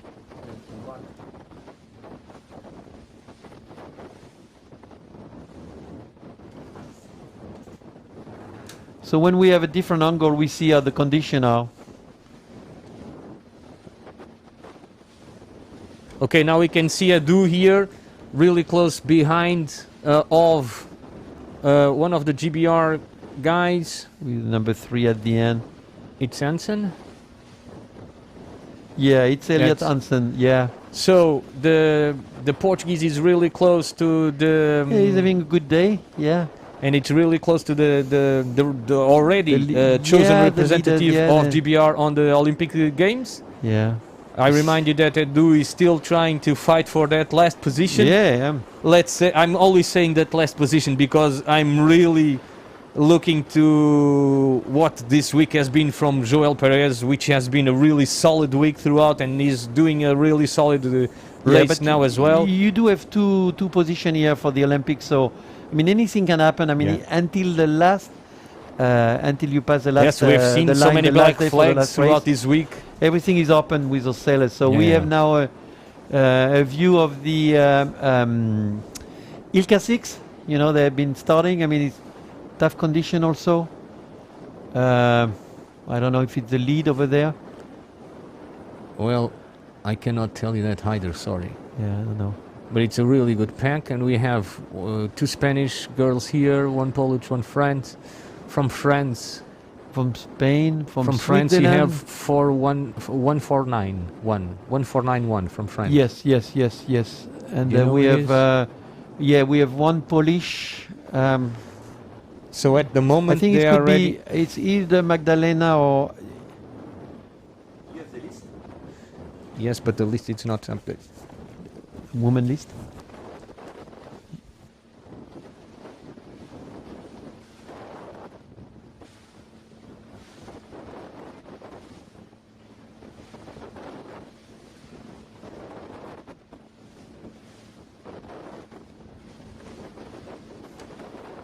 Okay, it's. So you can see the difference. You have the tops in the top of the mainsail. You have a red losangle, and in the back of the sails you also have a blue triangle that will identify by far the Ilka 6 crew. So it's look. Yeah, where there is some sailors And now- also get on the right, so it's difficult to say. Yeah. We don't know. Okay. So we might have experienced a little bit of technical difficulties out there. And okay, now so now we're back we're with back the with woman. the man. Is it man or woman? Can't see from here. No, this is a woman. Yes. Yeah. I don't know. I don't have the overall. So we see in front of us from Spain. From Spain, 89. With a lot of Spanish sailors over there. 89 is Ascensión Roca de Togares. Okay. I think we will have a better view. When we have Maria Erdi from Hungary, we can see her. We're still far away to identify all the numbers, and we don't know exactly where the mark is. So, but again, it's a big. It's a lot of work for the girls. Big seas, and it's Big making seas it and a the big- life yeah, of our yeah. guys very And hard. big work to make your boat going fast. So it's not only hard for those guys hiking out there and those Yeah. girls hiking out there, for the camera crews also a So very I hard think job. we are back now on the Ilka 7 because I It was appears seeing to be, Croatia yes. over there. So we're back on Ilka 7. So with the Um, man now. Yeah, this is Ilka 7. Sometimes difficult to see. I mean, So this because is of the sea. But remember the USA. yeah the women have a rhombus at the top and they have a different sail and a different window. Easier to Okay, so rubber we are side on, now. yeah. Now we have. The problem is that in the moment, what we have is that we have the fleets. They are mixed together. Yes. And so it's a little bit we're hard. trying to find this is we're trying also to see the numbers to identify the sailor. So But this is the condition when you are from the shore. yes, this is from where we are standing. This is what we So see we are, outside. So yeah. outside of the marina at Vilamoura, Yeah, we are- this is the view. As we're you gonna can be see, back it's over flat there. inside, and the sea is rough out there. As So- soon as we can, we will be joining. We do have a lot of followers today. I mean, it's pretty impressive. I mean, and we still have a lot of Spanish rooting for. Okay, so The we back Spanish. with Ilka 7, and then we do have I think Duco Boss. Duco Boss is we just seeing now. He was Duco Boss. around 4th, 5th position Yeah, round he in the was mark. pretty good on the passing the gate mark. Yes. And the first we need downwind. to see where he's now. Yeah, this is Duco Boss, and we need to see where is Pavlos and Tonchi, and So also Duco Boss Alexios come to the Spadoni. left, right? Yeah, well, yeah. I mean, we lost the track at a stage, so I certain don't know point. exactly where they are, but yeah, they were more. Yeah, they were more on one side, and probably Duco was on the other side. So that's going to be very exciting when you see now it's more gap between the boat. I mean, this is a second leg, and I mean they're increasing. When you're in front, you're increasing the advantage to be from the others. So we see. I mean, yeah, we see. I mean, it's impressive week for Duco. I mean. He's really doing good. We have not seen the Belgium guys. We saw them. We saw Juanes was a little bit farther, and also William de Smet who had a good start. But remember that Juanes yesterday won one race, the last race of the day, and came back in the game. He was 13 Who's crossing in in the front? ranking before this race. Can we see who's crossing in front? I think it's Italy. I think it's Spadoni because they were together. It could be Spadoni. We're gonna know. I mean, Spadoni is right now ranking 27, but this race could bring him up. We are at the moment at around 2 minutes for the next mark. But maybe it's not Spadoni. I can't really see. I'm sorry. Yeah, but the Italian crossed in front. Yeah, this is that's Spadoni. Let me see. Maybe not. Yeah, 611. It's him. Yeah. So this is probably the group of the leaders. I think Tonchi and Pavlos. Tonchi is a Croatian and Pavlos Cyprus guy. Cyprus sailor is on the right side, and they're gonna get closer to each other when they arrive at the mark.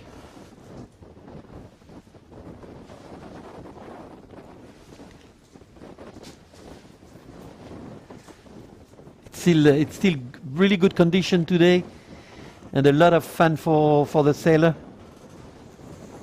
We had a view of the Ilka 6, but we couldn't tell. I mean, he was too short, and Yes. I mean, I guess they're getting now pretty certainly close to the first mark. And remember that they're gonna do the inner, so they go directly down. They don't keep going on the ridge like the man, and they will come up again and then go on the ridge, and then come down and then go All the a way little up. ridge and then go to the finish. Yes. So we see. I think it's still Pavlos Condides. I mean, I can see the logo in the sail and also the big beer. So he has a big You have beer a good now, eye. and yeah, I mean he's in the lead, and Dukobos is very close. Yeah, Dukobos is really close, and then we have Spadoni also really strong in that condition, and then we come into the. Mark. I think Pavlos is on the ley line, so it's gonna make the mark. Normally, he should be fine. Yeah, should be okay. Everybody now is on the ley line, going to the mark, and then after they're gonna go on the run and very quick run to the next gate. So very good. He has a good Cyprus Has a good lead. has a good lead, and he's So doing pretty well. We So- just got the information from the race committee that in this race 3, in this start of the ILCA 6, there were 2 black flags. So it was Spain 2-1, 1-4-9-1, and Swiss 2-1, 8-1, 8-0. Ladies, Oh, in the ladies. and the ladies, Okay. ILCA 6. Okay. All right. Okay. So a good lead here for Pavalos, Yeah, big lead, and now you see. I mean, now really close together. Spadoni is there, but I think, and then we have Dukobos there in fight there for the second and third place. I don't see Tonchi. I don't know if this is Elliot Hansen. The next one is from Croatia. This is Tonchi now, so he lost quite two places. So from Russia again, and Portuguese sailor is Very having a good. great day. Very good day for Edu at the moment. So that will be He's still in climbing the top up. 10. Yes, very good. And From now S- Perez. From Spain, yeah, Joel Perez is Yes. there. I mean, he's hanging there. I mean, so a very good upwind. yeah, for, I mean, even this race will be very good for him. but he lost a little bit on the right hand Yeah, side. yeah. So We have he was Elliot passed Mercer by from Hansen. Switzerland, Charlie was- Buckingham from USA. I mean, even Elliot Mercer is still hanging there. I mean, he wants to get this spot for the Olympics, and well, he had a bad day yesterday, but he's gonna climb up today, and this is not over yet. And now we have the legend Robert Shai coming. It's really tough condition, and So in the top 10, we just saw that the guy that went to the right hand side lost a little bit yeah. because Yeah. it was passed by Hansen Yeah. and by the Portuguese Yeah. that were a little bit more to the left hand Yeah, side. yeah. Well, it can be tactical in the end. We just saw Wannes van Leer from Belgium, Ryan Lou, another Swiss sailor. And then it's a big pack, you see. I mean, now Yeah, they are very Philip close together. Jurisic is coming now. He's currently number 2 with his red jersey. He's not so well in this condition. We do have Jean-Baptiste Bernaz. He's not having a good day. And then just behind also we have From Guatemala. from Guatemala, and now we have Vance. William de Smet. So it's not a great day also for him. So he has been up and down a little bit this week. Yes, Very yes. good results and then some not so good results. So now we have we start to see the end of the fleet. I mean, still some boats to come from Carano, from Estonia. From Trinidad and Tobago as well. Another sailor from GBR. This is sailor- Michael Beckett, who is a leader right now, It's and only he's here. not in a good position. I mean, Even the guy Andrew Lewis from Trinidad and Tobago already yeah, with the but ticket. he has quite a big lead right now, so he can discard this race because his worst race was 11, so he's okay. So now we are back on, yeah, Michael Beckett. Yep, his worst place was 11. So now we're back on our the friend front. from Cyprus. Yes. Pavlos Pavlos is just doing cruising. he's doing fantastic. I mean, he's not gonna let it go. He has a great technique on the downwind. Yes. You see, I mean, he's standing up sometime, just to keep the balance of the boat. It's the last downwind leg. Yeah, let's downwind to the finish, and Yeah, I mean, Then he's, we'll have the reach and then the little upwind. it's a great day for him. So this is really nice to see him. As you can see, It's a they nice disappear sailing. on the Yeah. waves. Yeah, he's surfing all the time. I mean, they're all surfing all the time, but so he's, yeah, I mean, you can see sometime also the sail Flaps. because they are surfing, Yeah. they are so fast that there is no more wind in the sail. So this is really interesting. The apparent wind Because just they're goes going away. too fast, they're going really fast with the surfing, and they are faster than Very big swell today. big swell, big fan. This is a fun with this boat. I mean, to have when you have the big swell, you're going really fast, and you're having a lot of fun. Yeah. Look at that look at that sail.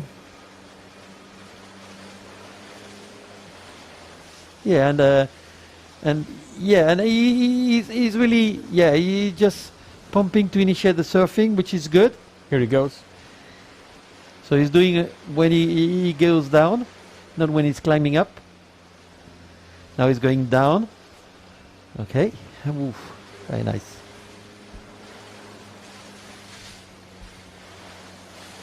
He has full control of his boat. I mean, as we were saying, I mean, even if it's 17 knots plus, you know, nobody's capsizing. You know, I mean, as I was saying, I mean, those guys professional, they, yeah, well, maybe because the water is only 16 degrees and they didn't want it to They're test going. it. But no, they are really professional, so this is not a problem for them. They've been training all winter, all summer, and they're doing really good. In complete control at the moment, Pavlos. We remind you that he already has this ticket for Tokyo. Yeah. Yeah, Pavlos has his ticket. He got it at the World Championship, so he's now just getting ready for a medal. I mean, he's hoping to have a second medal. Now we're going to the gate. Now this is a downwind gate, so it's going to jibe now, and then A small reach. here we go. Yeah, it's a small reach now, so you know he's easy going. You see the boom just passed nicely. He took he has a lead, so there is no stress. So now he's going on the ridge to mark number 5. This is going to be a black mark. We're going to see in a few seconds. And then this is a little upwind to the finish line. So this is a very nice image from Pavlos. Happy to see him back in the game. Now the waves are hitting them by the side of the boat now. Yeah, I mean he's such a big he has a big lead, so he's not I will say not under pressure. When you have, I mean the other guy is, yeah, we just see that now. This is the finishing line. We just We passed the saw pin end, yeah, yes. one side of the line, and he goes now. Yeah, okay, he's running the mark. You know, he take his time, no problem. He has a lead. So I think he's gonna keep going and then tack just to finish to pass the mark. He's not gonna take any risk. Yeah. Yeah, he's Looking looking behind just where to the other ones. yeah, to check it. But so far, he's by himself, so he has quite a big lead, no problem. Okay, now he's going to tack to pass and go to the finish.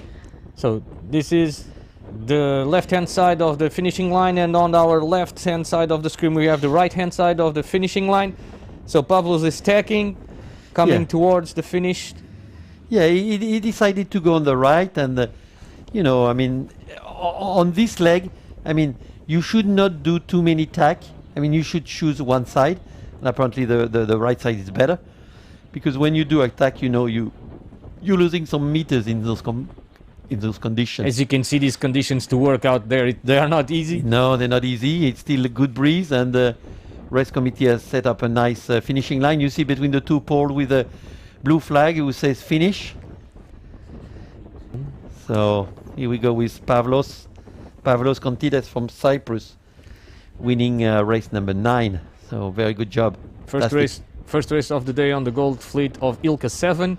Coming in second position, we have the Italian. Yes, in second position with Spadoni. You know, I said it at the beginning of the race. He's really, really fast in this condition.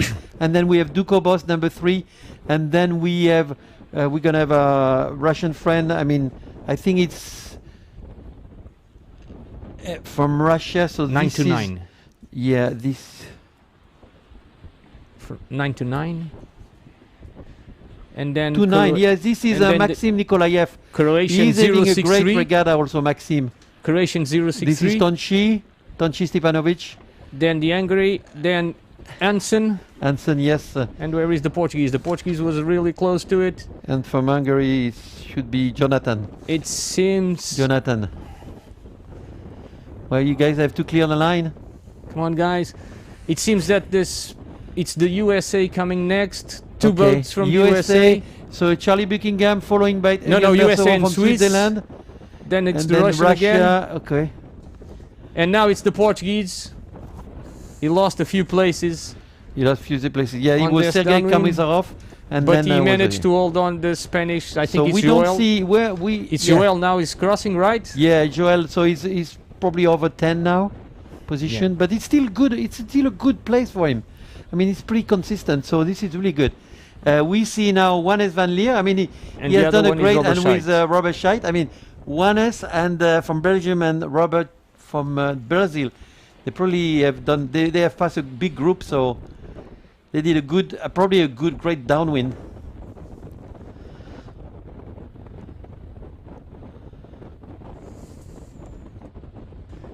So Okay. now you see the Now the finals, the finish line with everybody coming in. Okay, You see most of the people going on the right just to tack and pass the line. the line. And this is Tonchi just passed. Was second. No, sorry, not Tonchi. Filip Jurisic. Tonchi was already arrived. So Filip Jurisic from Croatia. We still don't have any news from black flags from this this start from this race, and now we are going to see live this finishing of all the main fleet, and then we will go to a break, and we will come back with the second race of Ilka 6 of the day. The Polish guy here trying not to get stuck on the pinion boat. It had to work hard not to get on that line.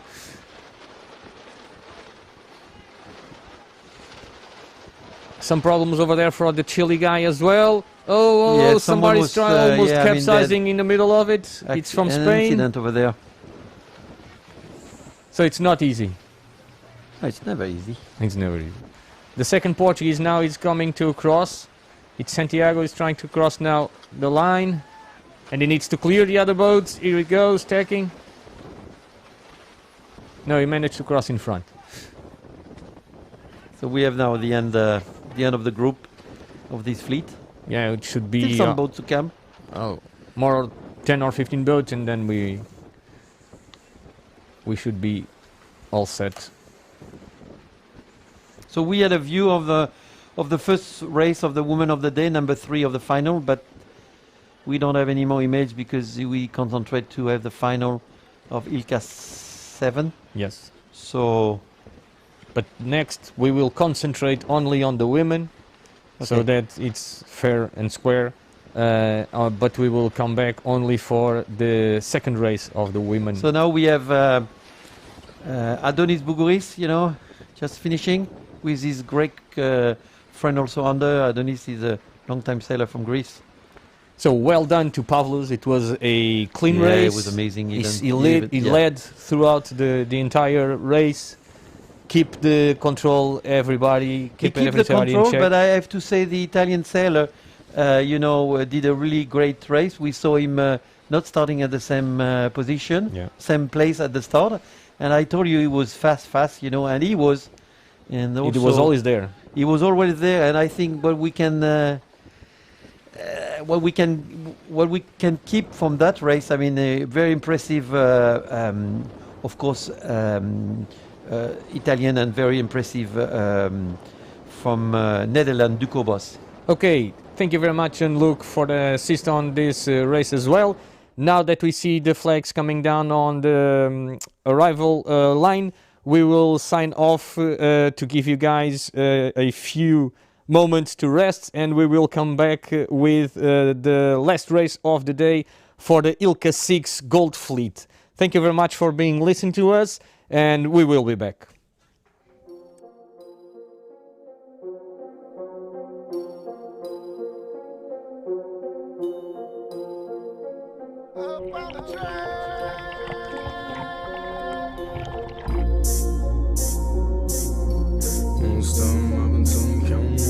Why? Why cross continents?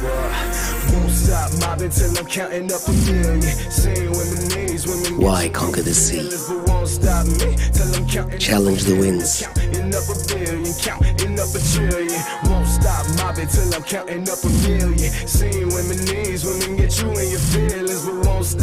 Why push boundaries and cross the limits? Won't stop mobbing till I count 100 stacks. Even with a GPS, you couldn't get to where I'm at. Up in Leech, Facing the cold and the rain. couple racks. If you carried all these bags, you would have a bad bag. We do it for the moments. Down low, money out the bag, throwing round low. Left class and I let the ground flow. Don't ask if you ain't about dope. Shorty bad, told her drop it down low. Money out the bag, throwing round low. Up in first class, got the ground flow. Don't ask if you ain't about dope. Won't stop mobbing till I'm counting up a million. Arrive at the sunset Women get you in your for the memories that are ours. Proud Group, designing sailing destinations.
Welcome back. We are here live in Vilamoura to the 2021 Welcome Vilamoura Continental Qualification. My name is Nuno Ferreira and I'm joined by Jean-Luc Michon, ILCA class representative and specialist on this fleet.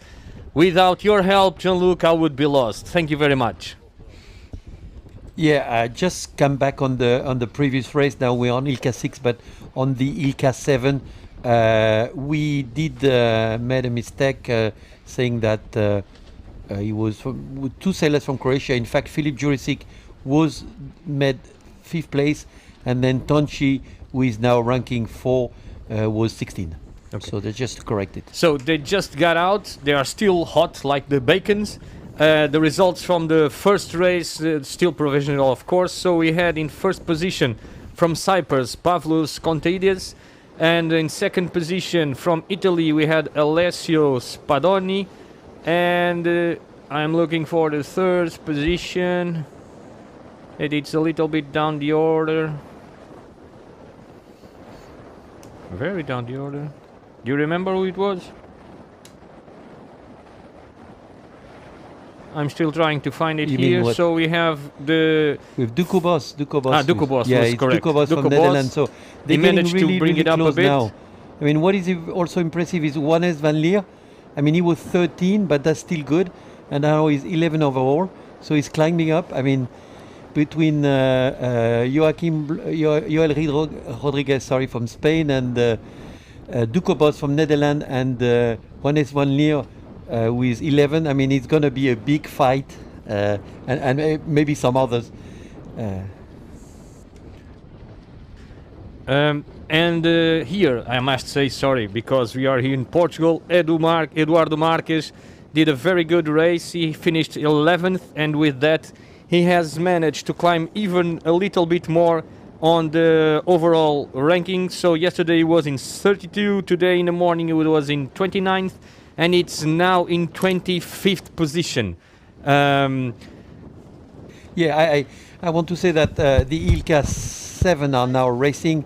We didn't see them at the start, but it looked like the start was easier than on race number 9. So race number 10 was much quicker, and then they are racing. We don't know if there is any UFD or BFD. We don't. We couldn't. We were not online right now. And now we see Carolina João from Portugal, who is in the gold fleet and of course secure a spot to the Olympics. So we don't know yet the result of this ILCA 6 race number 9 because we were not on online, and it's not yet posted. But so okay, so we have 3 minutes for the putting up of the orange flag. That will mean 10 minutes to the start of the race. Now we will see in our television the course that they are going to do.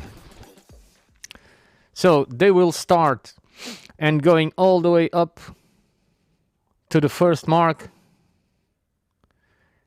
coming down to the gate on the downwind marks for SNF 4P, going up against to the first mark, then a big reach for mark number 2, downwind for the gate 3P and 3S, and then a small reach for mark number 5 and a small beat to the finishing line.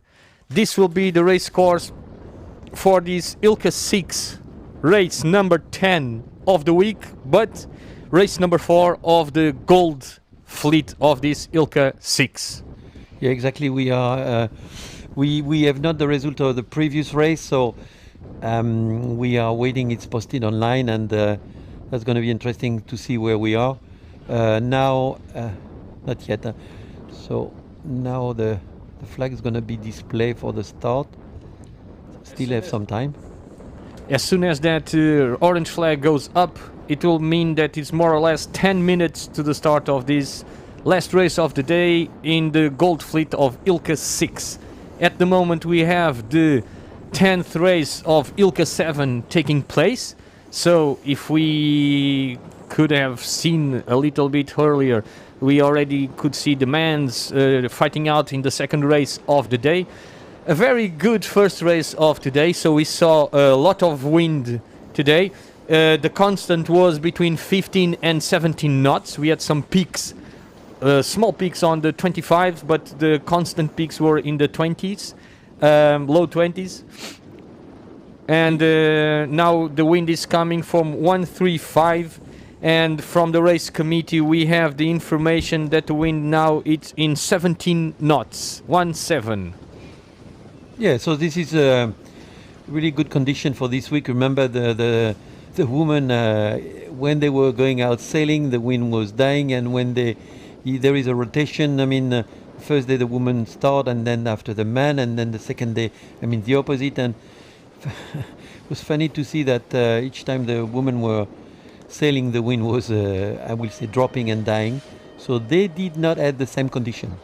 So we have the 10 minutes now coming. So they didn't have the same condition, and today they are sailing together. So, of course, Gold Fleet is together, so they do have the same condition today. And we're still waiting for the result of the first race. Yes, But, even on the scoreboard of the men's, we are still waiting to confirmation for all the black flags that were. So the provisional results are on the event website, and I remind you about this, they are still provisional, okay? So at the moment we have already thanked the guys on the water, not only the race committee guys, but also the lay markers. We have thanked to the race officer, the race office on land, all the team that was in the support of preparing this. And I cannot also forget to say a big thanks to this team that is bringing you live stream this event from the water. We do have 3 ribs on the water with 2 cameramans and a drone pilot. One on shore we have 1 exterior van with 2 operators. Well, here we have 2 commentaries, one more professional, Jean-Luc, than myself, of course. And this is a great team of 12 people that is trying to bring you this live action as soon as it happens on the water. The conditions are not very favorable for them on the water at the moment. They have been jumping a little bit up and down with their cameras, but they're doing the best they can as well. Yeah, I mean, just for information, so the men are racing now the Gold Fleet in Ilka 7, the race number 10, and now we're gonna have pretty soon the start of race number 10 for the Gold Woman. In the front we can see Emma Plechard.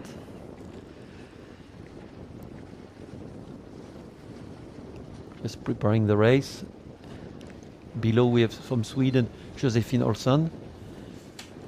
And it's still a big fight between the Spanish. I mean, it will be really interesting when we get the result of the previous race to know where they are. I will just double check it in one moment and come back to you, Jean-Luc, with the results. Not yet. Okay. As soon as we have the results, we'll try to brief you as well. But it has been, let's say, it has been a really strong week for Anne-Marie Rindon. Yeah. I don't know what she did at the previous race, but she's a very consistent sailor and really smart, and she knows how to make the boats fast. I was speaking with her yesterday, and I said, I was asking whether the little motor where it was on our boat, how she could put it in place. So, I mean, we were laughing about that, and that's really proof that she's really fast and know how to make this boat going fast, and we saw it on the run yesterday. But today it's a different day. Today it's a completely different day that we had yesterday. So I'm really curious to see the results of the previous race, because we didn't manage to follow it. So I would be really interested to see how would she react to these more extreme conditions than what we saw yesterday. We saw it yesterday with very light winds. As you said, she seemed to have an Eden motor inside her boat, especially on the downwind. She was really fast comparing to the other girls. But I'm really interested to see how she will go with these conditions.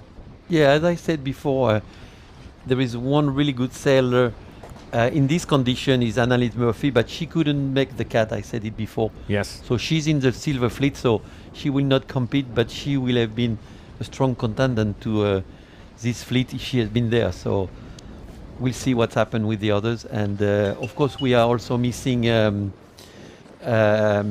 Boonmester. She has a little injury, so she's not attending this regatta, but also she's a very good big contender for the Olympic medals. Joining us in the live chat, we have a lot of supporters of the ladies. Please show your support on our top and live chat, and any questions that you try to put there, we will try to from time to time go there. Now we see at our image is Carolina João, the Portuguese sailor that just managed to qualify Portugal in the last spot for the Olympic Games, and she is very happy and more relaxed than she was 2 days ago. Sure. I mean, yeah, for sure. We have the two French girls, Marie Baru and Louise Cervera, who have been having a great week so far. And so here is a confirmation of the inner. Oh, already 5-minute gun. Yeah. Okay. So that red flag with the ILCA lettering means that we are already under 5 minutes to the start of this race. I will set my clock in order that we have the time to tell you in the start. We will try to observe the race committee so that we can see the flags going up and down,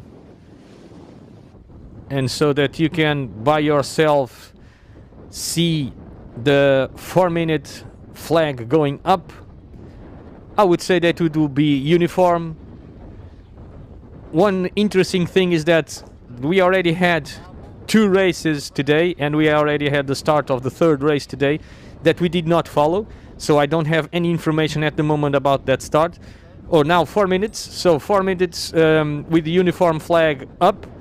They are being very sweet because both crews, both classes from 7 and 6 have not been the best behaviored classes so far. A lot of black flags, a lot of starts. On the men we did 3 starts.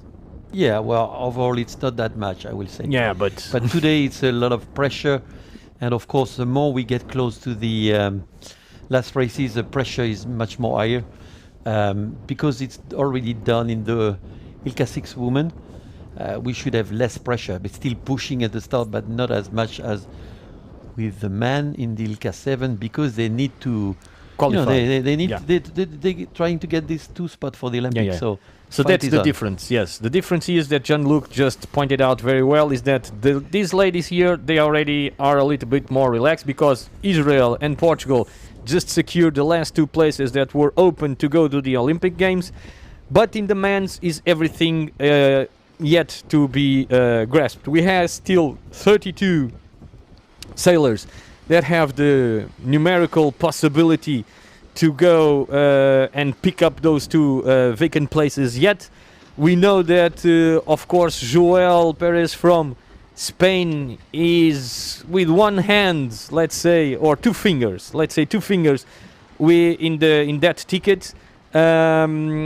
As we pass the 2 minutes 30 second barrier time for the start. And then we have a lot of other countries that are still fighting for the ticket for in the men's. Coming back to the women and to this pre-start, we are now looking at the pin end side of the starting line.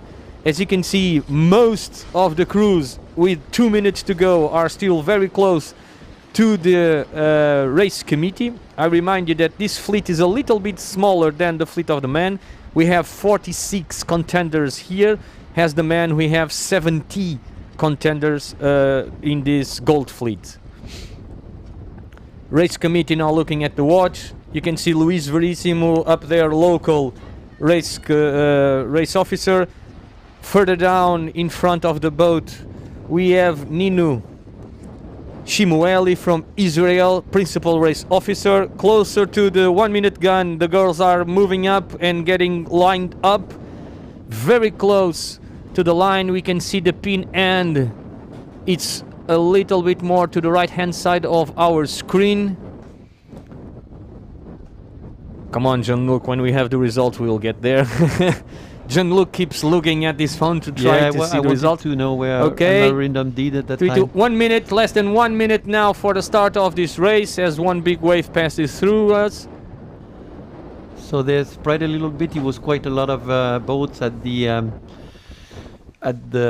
starting vessel, but they are spreading a little bit now. I mean, they looks like they are under the line. So yes, especially on the left. Somebody now it's moving furthermore on the left. Yeah, there is one one of the person, girls. one sailor just taking the pin, but they all look what like we very did saw conservative. on the first race of the men was that the right hand side was a little bit more favored.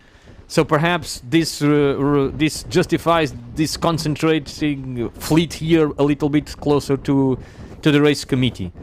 But as you said prior, they will need to bear away so that they have speed. And now we have almost the start. 6, 5, 4, 3, 2, 1, and we have start. Let's look at the race committee to see if there's any flag going up there. We already had some general calls today. So we have Greece. It just okay. Lithuania went by itself. He was at the pin alone, and she keep going on the left side. So we do have a clear reference of the left-hand side, which is this Lithuanian participant. Yeah, she's Victoria Androulite. This is on the other side. This is a Greek sailor, Vasilia, and she's well, I guess leading now the right side, and a little over. It's from GPO. Okay, so we already have the results from the previous race. So, with no surprise, Anne-Marie Rindon still holding the lead. She did a 4th position. The Swiss Maud Jaillet that yesterday did a 2nd, she was black flagged. Oh, okay. The France Marie Barou that is in 4th position, she did a 42nd. 42, okay. 42, so it was tough, it was different. So the Turkish from Eken Güzel, she was the first one. Alison Young from GBR was in 2nd position. Emma Blaschert of the Belgium, she did 3rd position. 4th, I already said it was Anne-Marie. And in 5th position we had from Greece Vasileia Karacayu. And in 6th position we had Maxime Jonker from the Netherlands. 7th we had Mari Erdi. No, sorry. We had Mari Erdi, yes, correct, from Hungary. And in 8th position Anna Munch from Denmark. 9th was Silvia Zenaro from Italy. And rounding up the top 10 in 10th position, it was the girl in 2nd position now, Josephine Olsen. From Sweden. Yeah. From Sweden, yes. So these were the results, the provisional results. I repeat, these are the provisional results from the race that the girls just finished. And here they are now in the 2nd race of the day. For instance, Paige Rayleigh arrived in 11th place and she maintains top 6. So the top leaderboard after the race number 9, it's in number 1 Anne-Marie Ridon, 2nd position from Sweden Josephine Olsen, number 3 from Japan Manami Doi, number 4 from France Marie Barou, number 5th in 5th position to Swiss representative Maud Jaillet, 6th from the USA Paige Rayleigh, 7th from Finland Monika Mikola, 8th from Greece Vasilia Karakayo, and 9th from Hungary Maria Erdi, 10th from Belgium Emma Plaschaer. And Yeah, let's go back to the water again. We can see now, I mean, it's already a good lead for Anne-Marie Rindon. I mean, she had looked like she had a great start. I mean, she's really in front of the fleet. And it's looked like it was more favor to start in the middle or a little upper, because the Lithuanian woman who started the pin is not... and we have the Turkish sailor, Ezem Guzul, she won the first race. So she's still in good position. So a lot of support in our live chat for the girls. We have from Italy, we have from Germany, we have from GBR, Spain, and a lot of supporters cheering for their. So we have one group who went on the right, and now we have, look like the right was favor at the start. We have the Turkish sailor who won the previous race, just stack, and Marindom still keep going. So it seems to be much favor on the right now.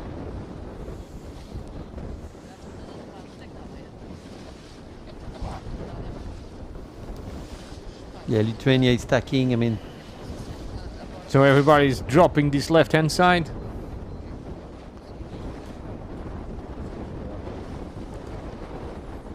Okay, and Marindom also has stack. We will try to give you information on the other side as well. And we have two sailors who are crossing, I mean. In front. So we have Luis Cervera from France just crossing in front, and we have Canada. And Canada, there's two Canadian here. I'm just checking with the other Canadian. Sarah Douglas. Sarah Douglas, yeah. Is it possible? Yeah, she's Sarah Douglas. She's going to the Olympics for the US. I think it's her. From Canada. 4-4. Is it finishing by 4-4? Yeah, it seems so. It is. So she seems to be in a very good position. But we have others on the right side, and we will try to go there to see what's happening on the right-hand side of the course. We don't know exactly where they are. So.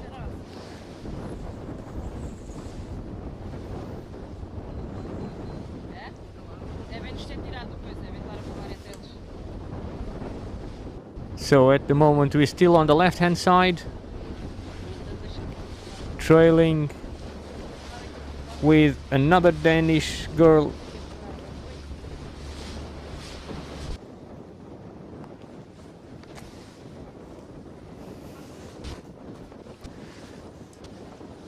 So we have also from us, I think we have Anna Munch over there, and then we have Maria Erdi, Anna Munch from Denmark and Maria Erdi from Hungary. But there is already Anna Munch from Denmark is stacking now, but she seems to be quite far away from the group. We have small technical difficulties with the camera on the right-hand side of the race course. Yeah, but it seems to be favor the right-hand side of the course. You know, I mean, the wind probably have shifted a little bit, and a few degrees, and that's make quite a difference after the start. So Maria Erdi is taking the left, so now she's the only one on the left. The Lithuanian sailor have stuck some time ago already. She's stacking now, I mean, she's coming back with the others. Everybody is now dropping out of this left-hand side. Yeah, we could see the Lithuanian sailor was on the left. Which is good, because then we can follow everybody to the right-hand side. Exactly. Maria Erdi. Here she is. She had a good result earlier on, I would say, from what I remember saying. In a good position, I think. Yes, she did a 7th position in the race, in the previous race, and she's now holding 9th position overall. Okay. Hiking hard, as you can see. The wind seems to have dropped a little bit since we were out there with the men earlier this day, which is good for them, because it was 17 with gusts up to 20 knots. Yeah, Maria is from that angle. She's not that bad, but I mean, there is still a group on the other side. I mean, she's moving quite fast, but this is always depending of the angle, you know, of the camera. So we don't know exactly where she's right now, but she went quite much on the left side. Now it's spectacular because we are having support from all around the world. Now we have some watchers from Malta joining in, supporting Superstar and Marie. Somebody writes it here as well.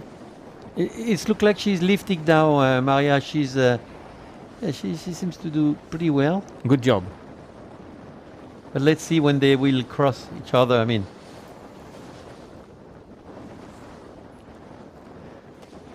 So at the moment, everybody going to the right-hand side.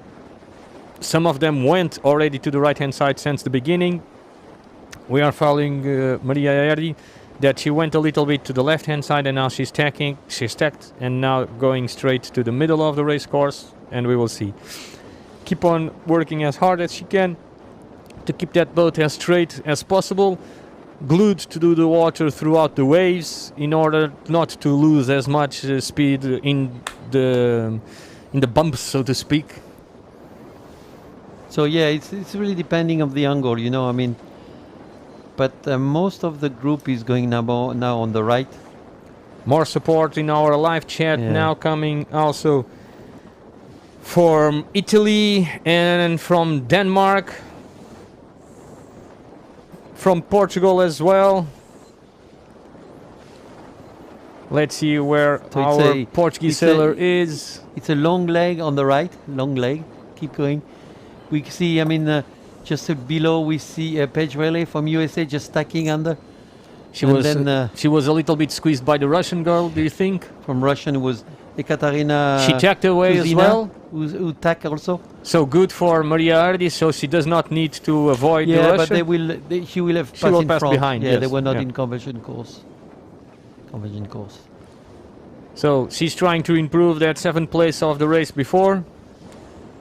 Now we have some supporters from Greece in our live chat as well.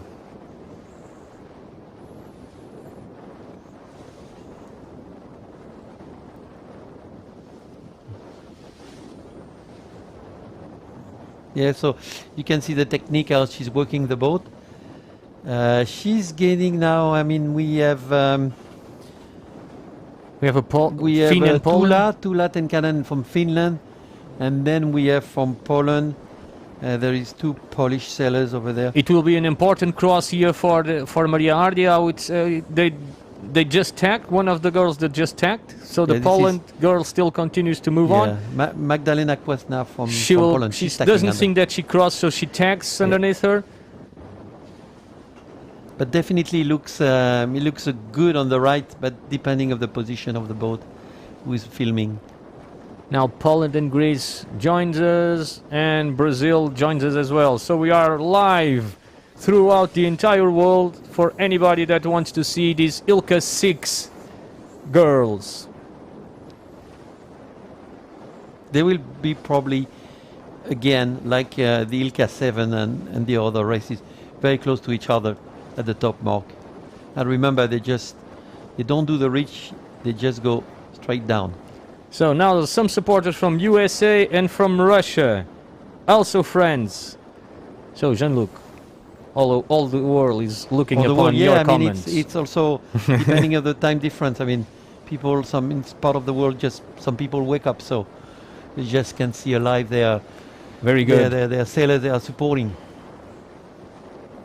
So yeah, we have.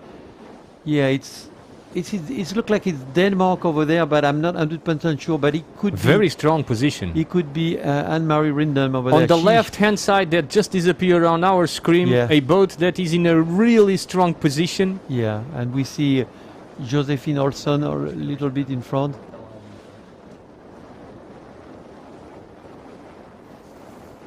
Yeah, she did. I mean, she did a really beautiful GBR. tactic. It's from GBR. Okay.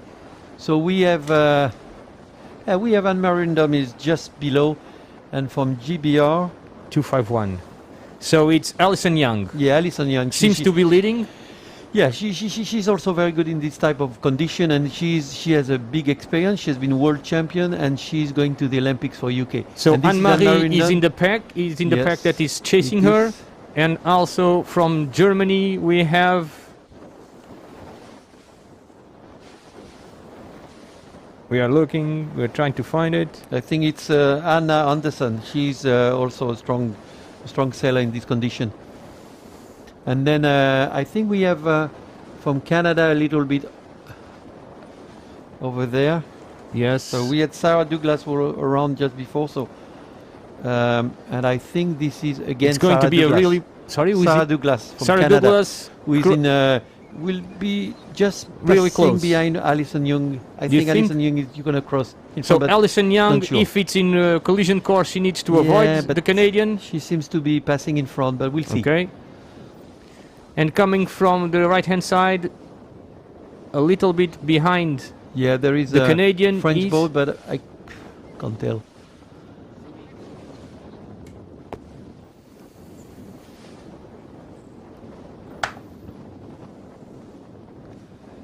And this is just in front of us. This is Anne-Marie Rindom from Denmark. So the left side was not so perfect.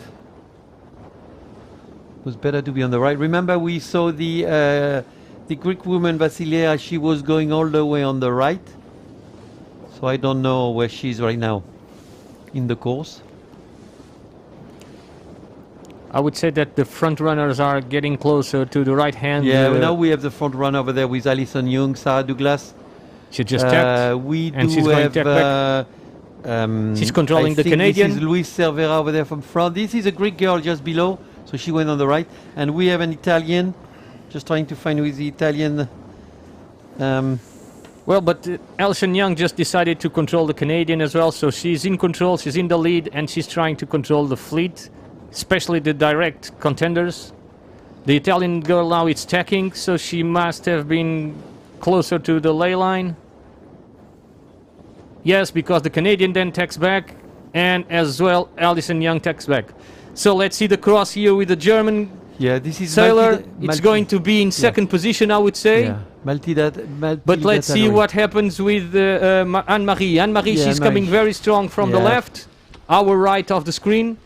She will Yeah. tack and be in she third, will- second. Yeah, she could be there now, coming on the ley line here. So very strong again. Yeah, Alison Young in first place. We She's have in third position. The Japanese. So woman coming Alison over Young there from and- GBR. Okay, Germany. It was.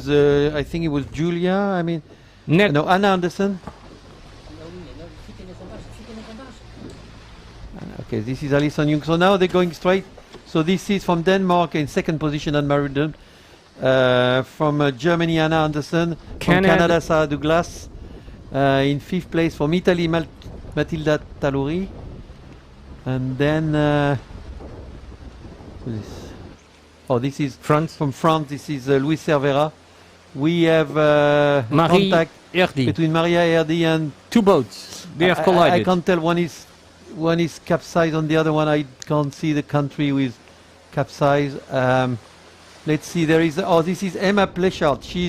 They have been in contact at the mark. So, But one Maria of the Erdi and girls Emma went down Plechard. to search for the other. So let's Yeah, I keep. don't know. I don't know exactly what's happened, but they So were in let's hope contact that everything and, is and, good. And she's blocked, so probably this will go to the jury because they've been in contact. I mean, this is really a big contact. So either one make turns. I mean, we didn't see what happened. We just saw the end of it. So now all the fleet is passing.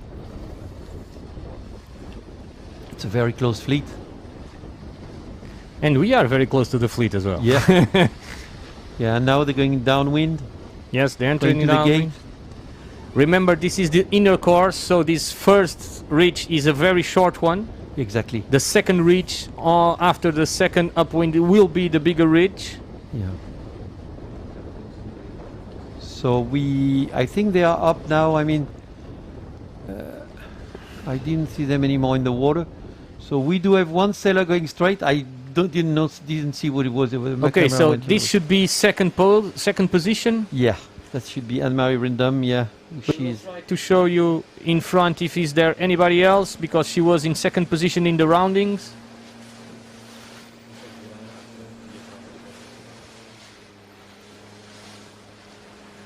So behind we still have.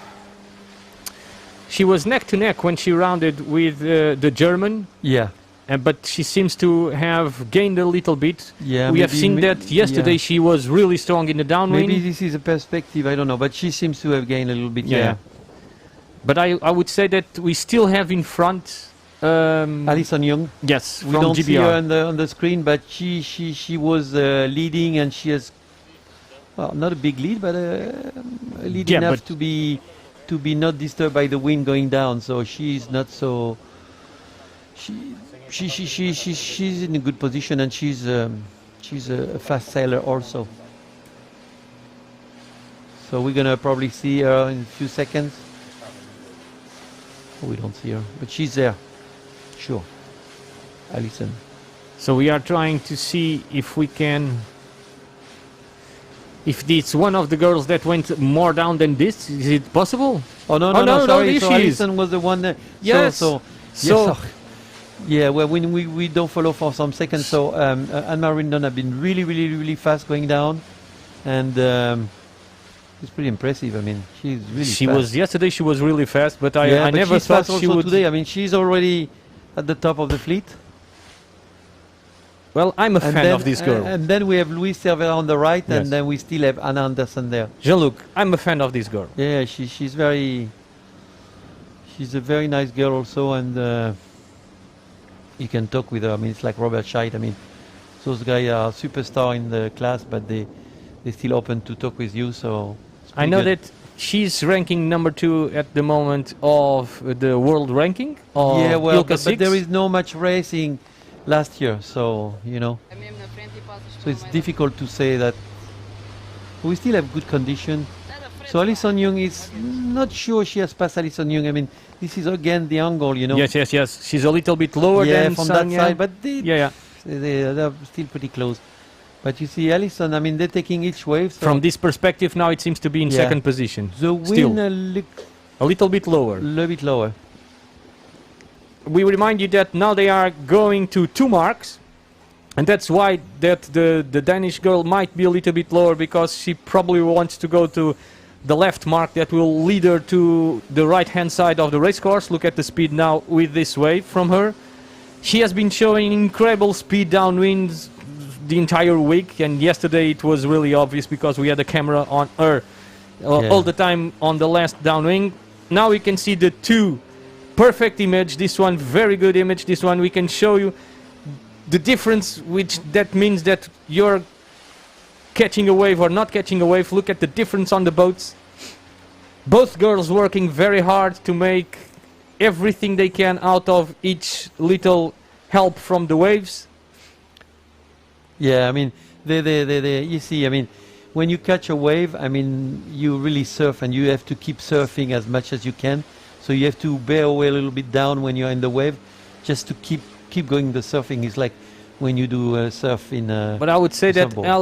Alison, she did a good job now, a little bit better than Anne-Marie, I would Yeah. say. Yeah, she's keeping her lead now, so I think, she knows what she's doing, and she's gonna keep an eye on Anne-Marie, and she has a lot of experience also, and she knows how to play with the swell, and because that's what they're supposed to have in Tokyo, so they've been training quite a lot. Okay, here they come. Here we go. They are getting closer to the gate, the downwind gate. Alison Young will go to the right hand mark, going to the left hand side of the race course. She will be followed to that same side by Anne-Marie from Denmark. I remind you that Anne-Marie is leading the overall leaderboard, and that Alison Young is in 13th place. Now from Germany, that was neck to neck in the beginning of this downwind leg with Anne-Marie. Anna Anderson, and then we have Josephine Olsen from Sweden, Vasilia from Greece, Sarah Douglas from Canada, and Matilda Taluri from Italy. So this is the top of the fleet. Now from France we have Marie Boulou. Sailor from Russia. I think from Russia is 2 Katarina. Russians. Yeah, 2 Russian. 2 Netherlands. Now they come in packs. Just joking. And I mentioned Denmark. They're A yelling. little bit, you can hear the screams from the Yeah, French asking, girl. asking for room. Yes, the Italian had to give her room. For the non-sailors, this is quite normal. For the Yeah. sailors, Yeah, I you mean, know this is normal. When you are, when exactly where to get room, this when you entering the 3 boat lengths. I mean, 3 boat lengths from the mark. Yes, I mean, if you are overlap, which means if you are overlap, you are with the other boat, I will say at the same time. I mean, he need to give you mark room when you're rounding. yes. He need to give you the space to be able to round the mark. So for those who follow us who don't know much About sailing. about the rule, and it's This is a 3 boat rule. lengths, and this start at 3 boat lengths. So we are going to try to follow the leaders. Here it is. Here we are following the leaders. It seems that Young just tagged, and now it's time for Anne-Marie to do the same. It's pretty interesting to see that yesterday we were commenting the race, and it was a big fight between Anne-Marie Rindon from Denmark and Maud Jaillet from Switzerland in light wind condition.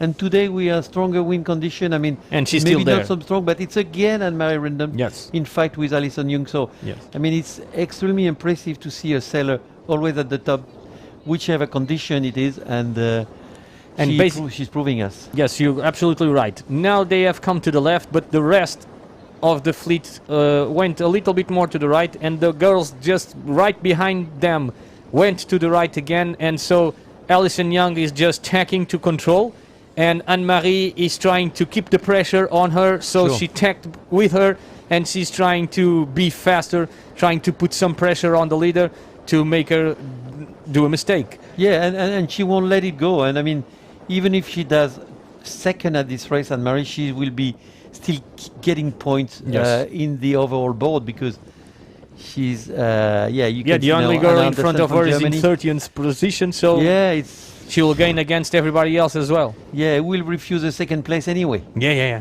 But she will, and we have seen that yesterday. She didn't want the second place. She always went out for the first. She will fight. She will fight. But Alison Young in this condition is, as I said before, a very experienced sailor, and she's not going to let it go like that, for sure.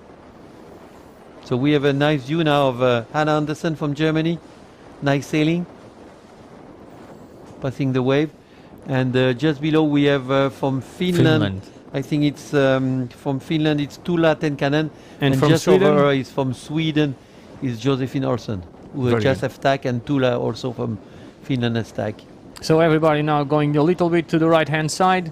Yeah, it seems to be, people prefer the right side. So it's, it's a game doing away the pressure, which is favor.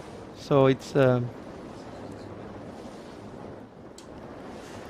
And of course, it's easier for the leaders when everybody is following. They have tacked back in the front. So they are. And now tacking back again. Yeah, Alison Young is just covered Anne-Marie Rindon, and they're going on the right. We see they keep going on the right.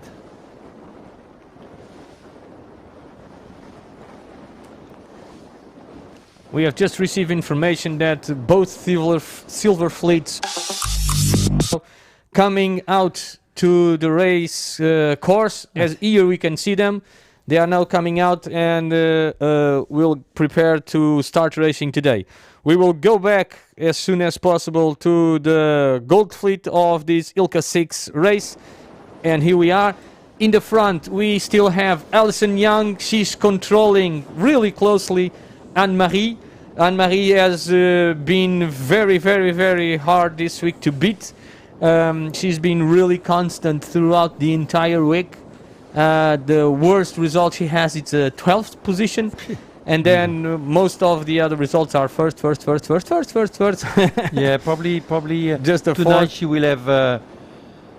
She will have a really huge lead, but she has already.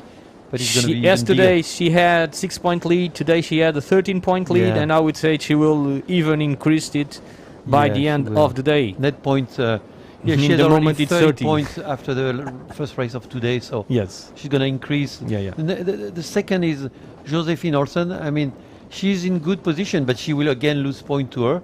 Yeah, because she's around the 10th position or something like that. And I think we saw the Japanese girl was not too far, Manani Doi. But I don't know where she is right now in the fleet. So we will try to zoom in a little bit on the boats so that we can try to look a little bit more to the numbers on the sails. But as you can see, there's a really big swell, so the zoom in sometimes it's not such a good idea. And on the chasing right, I mean, I saw there was the Greek sailor, and he was also Marie Boulou, the one who is going for France to the Olympics. So they were in that group on the right side. So let's see, when they're gonna attack, what's gonna happen.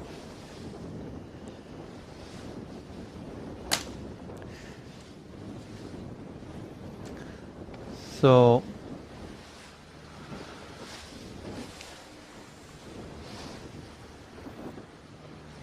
So here in the middle of our screen we still have Anne-Marie from Denmark. In the left, you think it is a Greek girl, right?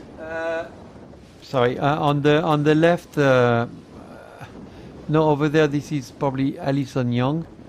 I lost the track a little bit now because Now we're looking at Sky. And we are now back to the silver guys going out. We will go back to the gold fleet as soon as possible on this ILCA 6, second day of the gold fleet for men and women. And here we are back on the water with the gold fleet of ILCA 6. yeah. So let's see where we are. Still in front. Still here on our right hand side is still Anne-Marie. I would say that next to her in the left, I think it's the GBR girl, and here a little bit more to the left, we can only guess. I remind you folks that we are inside of a booth looking at a screen just like you. We're not on the water, so We are not on the water. I think it's yeah.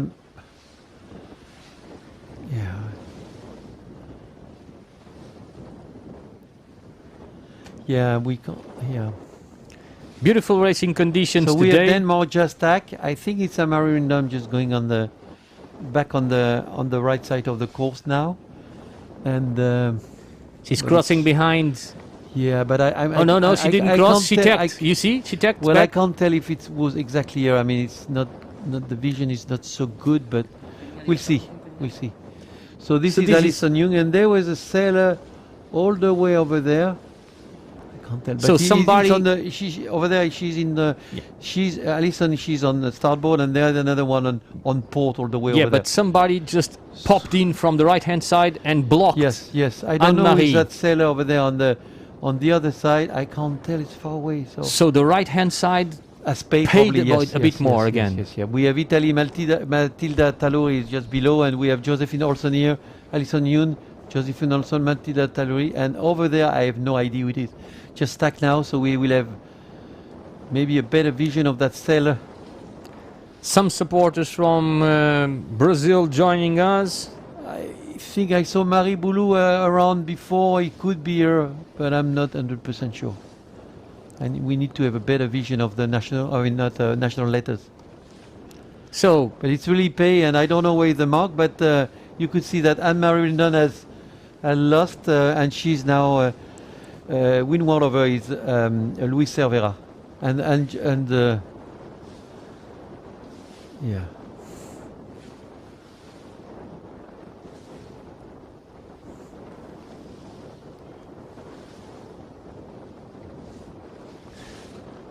So it's 1 to 5 from France. Louis Cervera, as you said. Anne-Marie is trying to put some pressure on her so that she can go to the right-hand side. But Yeah, it's Cervera quite a is big hanging fight on right there. now. Alison Young tacking, so they should be getting a little bit closer to the left-hand ley line. And here they go. No, Luis Cervera is tacking, and probably pretty soon. Soon she will tack back as well. She will tack, yeah. Let's say Maybe. 3, 2, 1. Yeah, she does oh, now. Here she yeah, goes. for sure. Yeah, she will not let go the other guys. But with this, Alison Young managed to get a little bit farther away from Anne-Marie. She's managing the fleet, and remember, she's also there is quite a few people went on the under over there, so she's just controlling everybody now. I mean, she's in the lead, and she's doing a great job to control everyone. So, But not only controlling, she did extend. she did extend. Yeah, I mean, yeah, she was really close with Anne-Marie, and then Anne-Marie lost a little bit, maybe But one or let's two say that mistakes. Louise Cervera Luis Cervera should is doing just give a good hand. yeah, help. he's doing a good regatta, and she's look like she's now in second position. But I don't know which. There is still this sailor on the right side, and when this sailor is going to come, I don't know what will. I think Louise is still ahead of her. But let's see, because they are. Let's see, I don't know. So this is. But anyhow, this is the leaders. But Alison just checked. Yeah, this is a leading group. She's going to take back again. She's controlling Anne-Marie. Yeah, she's so controlling, this yeah, was a she's control controlling this maneuver. group going on the right. She was a control maneuver Sure. to make sure that she's controlling both the French and the Danish girl. And I would say that she's not very concerned with the girl coming all the way from the right. No, because Let's see if it was a good idea or not. She's forward, so this is not be a danger for her. So now she's probably Very conservative, but very intelligent. I mean we're getting now closer mark. She knows where the mark is, and she's gonna approach it the best way she can.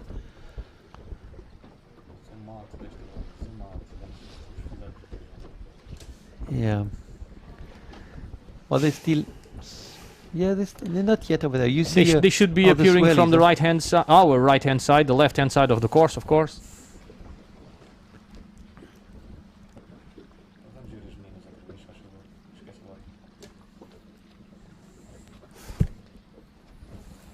So we see now the top mark, and they are. We we're will gonna try see to. them coming. I mean, they We will should try be to not too join the far. girls in just a moment. Yeah, we should. Yeah.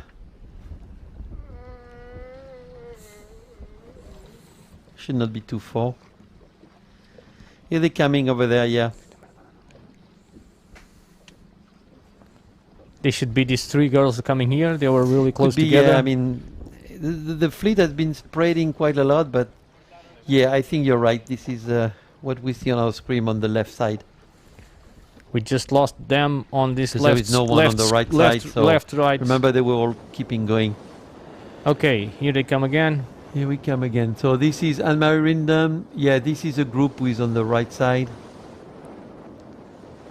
So I would say that Anne-Marie, she tacked back to the left-hand side, and in the front, almost disappearing on our screen, should be Alison Young that just tacked, I would say. Yeah. And then behind it would be There the is a French sailor girl, over there. Cervera. Yeah, I'm not sure. I mean, we still, all of us still too far, but we're gonna see No, it this is in a the few seconds. The Young. impression is a this is Cervera, yeah, and then it's going to be close with this third girl, Yeah, that the girl that you keep checking her on the right, and we cannot see who it is. yeah, I can't. I don't know who it is. We have the Attention, Japanese sailor under, and we have. the Japanese is having a really strong race today as well. Yes, I think I was right. This is. We'll see. Yeah. But I think it was Marie Boulou, but I'm not 100% So sure. it will be first Young, Yes. second will be Cervera, and let's see if let's see, Anne-Marie yeah. can keep up This is Young. the third position or not. Could be Anne-Marie. Yeah, she's Anne-Marie gonna make it, perhaps but, in second. you need to be smart. Yeah, well, yeah, it's done. Very close. And So, Cervera is just in second. overpassing her. Let's see if she can bear away. Yeah, Yes, yeah, she can yeah, bear yeah, away. but yeah, Cervera second. Okay, now And Marie in third. in fourth position we will have So from Germany, I think it's Julia Anderson. from Germany. And this is from Finland. Finland. This is Tula Tenkanen. I confused. And this is for Sweden. Josephine Olsen from Sweden. And should be the Japanese girl now. Yeah, Doi Manani. Yes, here she is. Yeah, and this is can't tell. From Greece, Vasilea, and then this is From Turkey yeah, won the previous race. and Poland. Look at Turkey all and the sailors Poland. coming now. Now the Russian is coming. So we have some people coming from the other And side, like Canada. Sarah Douglas. Yes, Canada needs to go behind. Yeah. And it's This is- Italy. yeah. Yeah, the one I confused is now, okay, this is Line from Norway. This is Finn. Monica from Finland, Marie Boulou from France. Marie Barreau is a little bit behind. I don't see her right now. This is from Netherlands. This is Daphne. And then The local Portuguese, Sarah Munch. This we is don't see Monjaya her under. yet. So now they are coming really close together. So for page relay. Russia. Italy. Italy. This is the back of the fleet now. France, Spain, and now it seems to be another Spanish girl. From Belarus, Tatiana. Here we have now Marie Baru, who was second after the beginning of this day. The Spanish are still fighting for a spot to the Olympics. No. No, but No. this is a qualification for them. Okay. Not the spot. I mean, Okay, who is going to okay. go to the Olympics? The first Inside Spanish- of yes, Spain, yeah, yes. right. You're totally right. The other Canadian, Maria Erdi, was in contact before. I don't see Emma Plechard anymore. So But she was one of the yeah, and capsized. she might have retired. I mean, probably I don't know who was a right-away boat, but if she was I don't see the Portuguese either. then so she might have retired from the race because she was maybe too far. So we go to the end of the fleet. Germany, And here it is. Portugal. Portugal, Carolina João. We will try to go to the front of the leaders here with Alison Young. And it's going to be a dogfight for second position. We already know that Anne-Marie will not back down, so she will try to do No, everything she can. This is the big reach. Yeah. This is the big reach now. Then we will have the downwind leg, the last downwind leg. Yeah, I mean, Alison Young has quite a comfortable situation right now. I mean, she's in the lead and she proved the run before that she was going fast, and so she kept her position. So, yeah, she's in a comfortable place. She just looked back to see where the other guys were. So just passing the mark now and just going to the lower gate. So it's going to be a long run, but also fast with speed. As she goes, you see her surfing and surfing. So this is really, really, really fast. So comfortable lead here for Alison Young from GBR. The Brit doing a very nice job in front. Yeah, she's excellent. And then in the second position we had in second position we had Anne-Marie Rindon, and then closely they were followed fighting with Luis Cervera from France. So no, it was Luis Cervera and yeah, Anne-Marie. Yes, exactly. So that so they will were be close at the mark, yeah, but that will be the so head that's to where head we have right that will now. happen. We have on the right we have Anne-Marie, and just there we have Luis Cervera. And we see the jury Perfect just day not for too the far. girls to race as well. Exactly. The wind dropped a little bit. Yeah, again. It has been like this throughout the yeah, entire each time week. they have a race, they are the wind is dropping. Every time the girls go out to race, the wind drops a little bit. Yeah. So one of the boats was really low. I didn't check who was it. It's going to appear a little bit on the right hand side of our screen, I would say.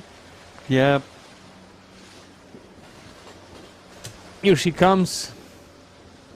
I don't know who she is. Oh, this is Luis Cervera. The she had a girl that white, was in second place. Yeah, she had the white Shirt. PFD, yeah, Oh, okay. or jacket. Yeah.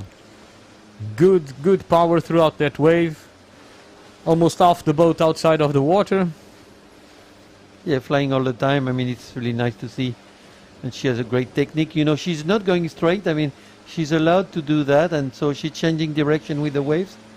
Using so the body all to the help. work she's doing is allowed by the rule, racing rule of sailing. So totally different approaches from the girls in second and third position. So Luis Cervera, she pointed down as much as it could. Yeah. And Anne-Marie, she went a little bit higher, a little bit more for the speed. Exactly. So it all depends of the pressure. I mean, you can have pressure at the beginning and then you can lose. So no, yeah. So Some this from is Finland. a French over there, and just over this is Matilda Taluri from Italy. From Italy? Yeah, just a little Yeah, over. okay, good. Who is And here is from German or GBR again? yeah, that was Germany. That was Anna Anderson we saw before, and I think Anne-Marie should be more on the left. Remember, she She pointed up a little bit. This is already the last downwind leg. Yeah. Yeah, that's going to be it in a few minutes. It's really, really fast, this portion, because they're going downwind and they have also the waves, you see, who are moving them. So look how fast they're going. I remind you that tomorrow we will be back to see some of the action on the water on the gold fleets. Today we have already seen the action on the race number 9 from the Ilka 7 man group. Yeah, I mean, it was a nice sailing again on the first race of the men. And This perspective, it's not very real. It seems like Alice Young is being overrun by the Italian. But no, that's French. But she's doing a good job. Sorry. Italian is a little bit below. Yes, you're right. You're absolutely and right. We have Luis Cervera. She's Whoa, good job here on this wave. She's really picking the wave. I mean, and she managed to pick it up, and she's doing Young a good job didn't manage to do it. I mean, you need to be surfing all the time, and but Alison, you go also now. If she goes surfing, now. So. But it was a really good wave for Cervera. Yeah, if you take a wave and then you take the next one, then it really accelerate the boat and keep going also. If you could be surfing from the top mark to the bottom, if you get sometime lucky or know how to bait your boat and you have always the pressure with you, it can go really, really fast compared to some other sailors. Yeah, so Alison, she really have the control of this race. She will not let it go.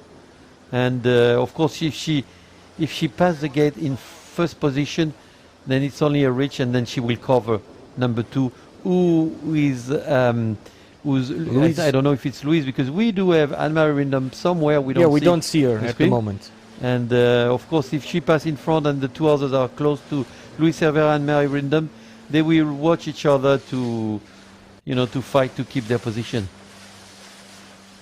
Now she's really going really good. I mean, it's really nice sailing. Yeah.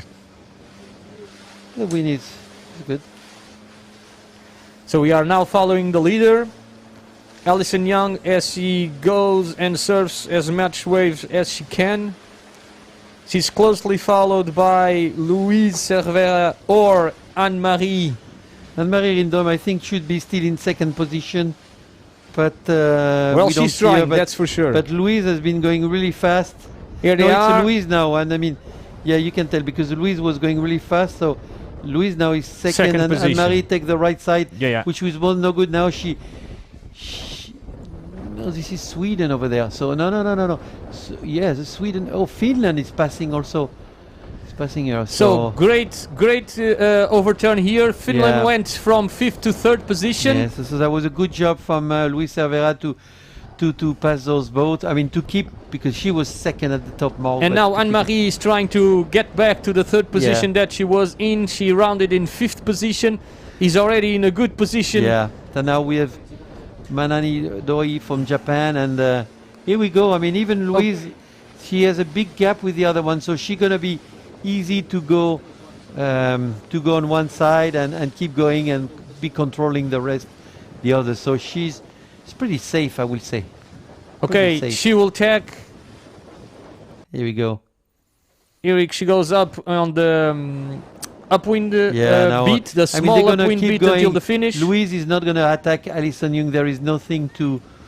I mean, not really things to win, and they okay, I mean, Anne-Marie already managed to get the 4th position, but she will not get to the 3rd unless something happens. They're going to control each other, but the good point for Louise, she's look at Alice. She's always looking back to control the 2nd position. If she tacks, she will tack as well. Yeah, but it's a short tack. Yeah. It's a short beat, and there is not really point to tack, because it's better to go.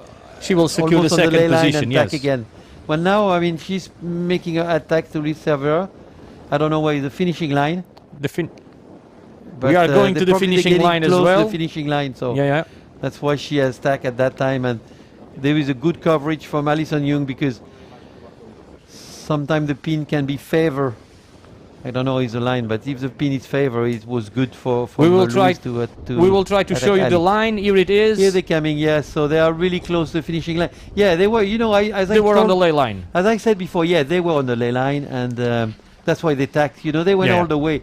There was no point to play in the middle. So Alice Young wins the second race of the day of the Ilka 6 Gold Fleet, race number 10, followed by. Luis Cervera from France, a very nice race today. And in third position, it's coming from Finland. It's Tula Tenkanen. I think it's Tula. Yeah, it seems to be. And in fourth position, Anne-Marie leading overall. And No. It's Josephine Olsen from Sweden. Very and good. Marie is fifth. Yes, and 6 is Anne-Marie. Anna Andersen from Germany. And now Germany and well, it's very tied, close. Yeah, it's tied with Greece and another sailor. I don't know who was. It's from, Japan, well, it's the Japanese. Yeah, from the Japanese woman. So Manami Doi. Yeah. Now from Poland. 3 to 7. So that's probably two. This is probably 7. This is Agata Barvinska. And from Turkey? Turkey, yeah, she won the first race today. Ezem Guzul, if I Okay. pronounce right. Sorry for that. So a good day for her. From Not a too Italia. bad day, yeah. Italy. And then And you have Finland. Mojaye coming from one side over there. Okay. So she went in the middle, and Line, She was second yesterday in one of the Line races. from Norway, just passing, and we just saw Monica from Finland. Italy and Swiss, they come really close together. And now the Russian is coming. From Netherlands. And another Polish. And from the Netherlands, other Netherlands coming from here, from our right hand side of our screen. Yeah, this is Daphne over there. And They have been together the entire race, one after yes, the other. yes. Need to identify the number. So you have now Sarah Douglas, Marie Boulou, Paige Riley is here. Paige Riley there, yeah, from the USA. And from GBR we also have Anne Selgroves. Yeah, so we don't see the No, it's finish anymore. No, it's Alison Young, the Yeah, winner of yeah. this last race of the day. So don't see the finish. Okay, we're back on the finish now. Belarus. Okay, so we're still Oh, on yeah, the yeah, racing line, we on missed the racing probably some finishing people. line. Yeah, we missed part of the fleet because the camera was somewhere else. Okay, we have now Marie Baru. I don't know who was second place this morning. We have the Spanish, two Spanish. I don't know where they are now. The Spanish is different condition today. We do have Cristina Pujol passing, and then we have another Spanish. So there is a race in the race, you know, between the Spanish. So another Spanish. So they are all probably All looking together. at each other because we have four Spanish in the last 5 places. So we do have Canada. And Carolina João now is coming, I would say, behind the Canadian. The Canadian, I say.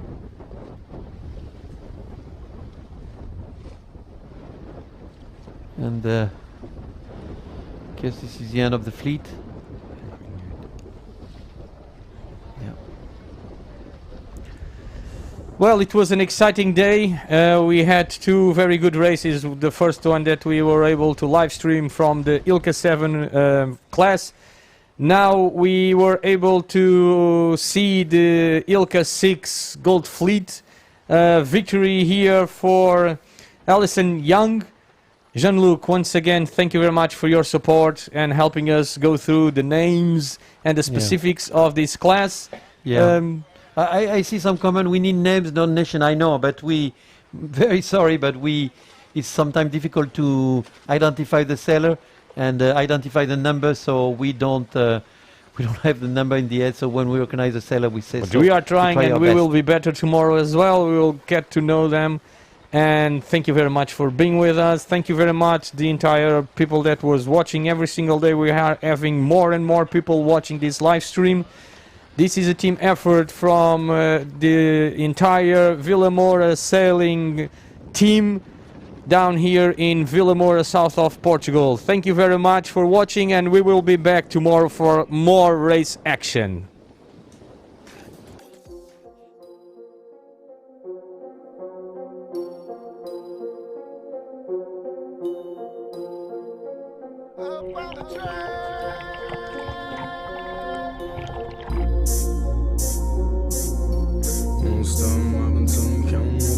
Why? Why cross continents?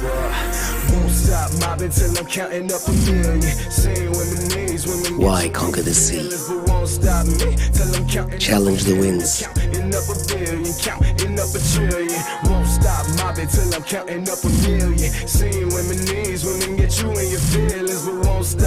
Why push boundaries and cross the limits?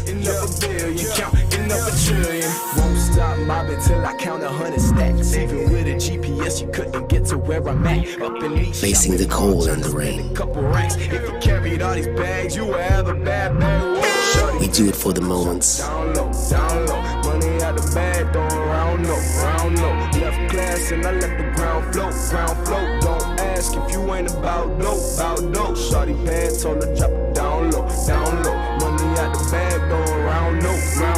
Up in first class, got the ground float. Don't ask if you ain't about dope. Won't stop mobbing till I'm counting up a million. Arrive at the sunset Women get you in your feelings. for the memories that are ours. Proud Group, designing sailing destinations.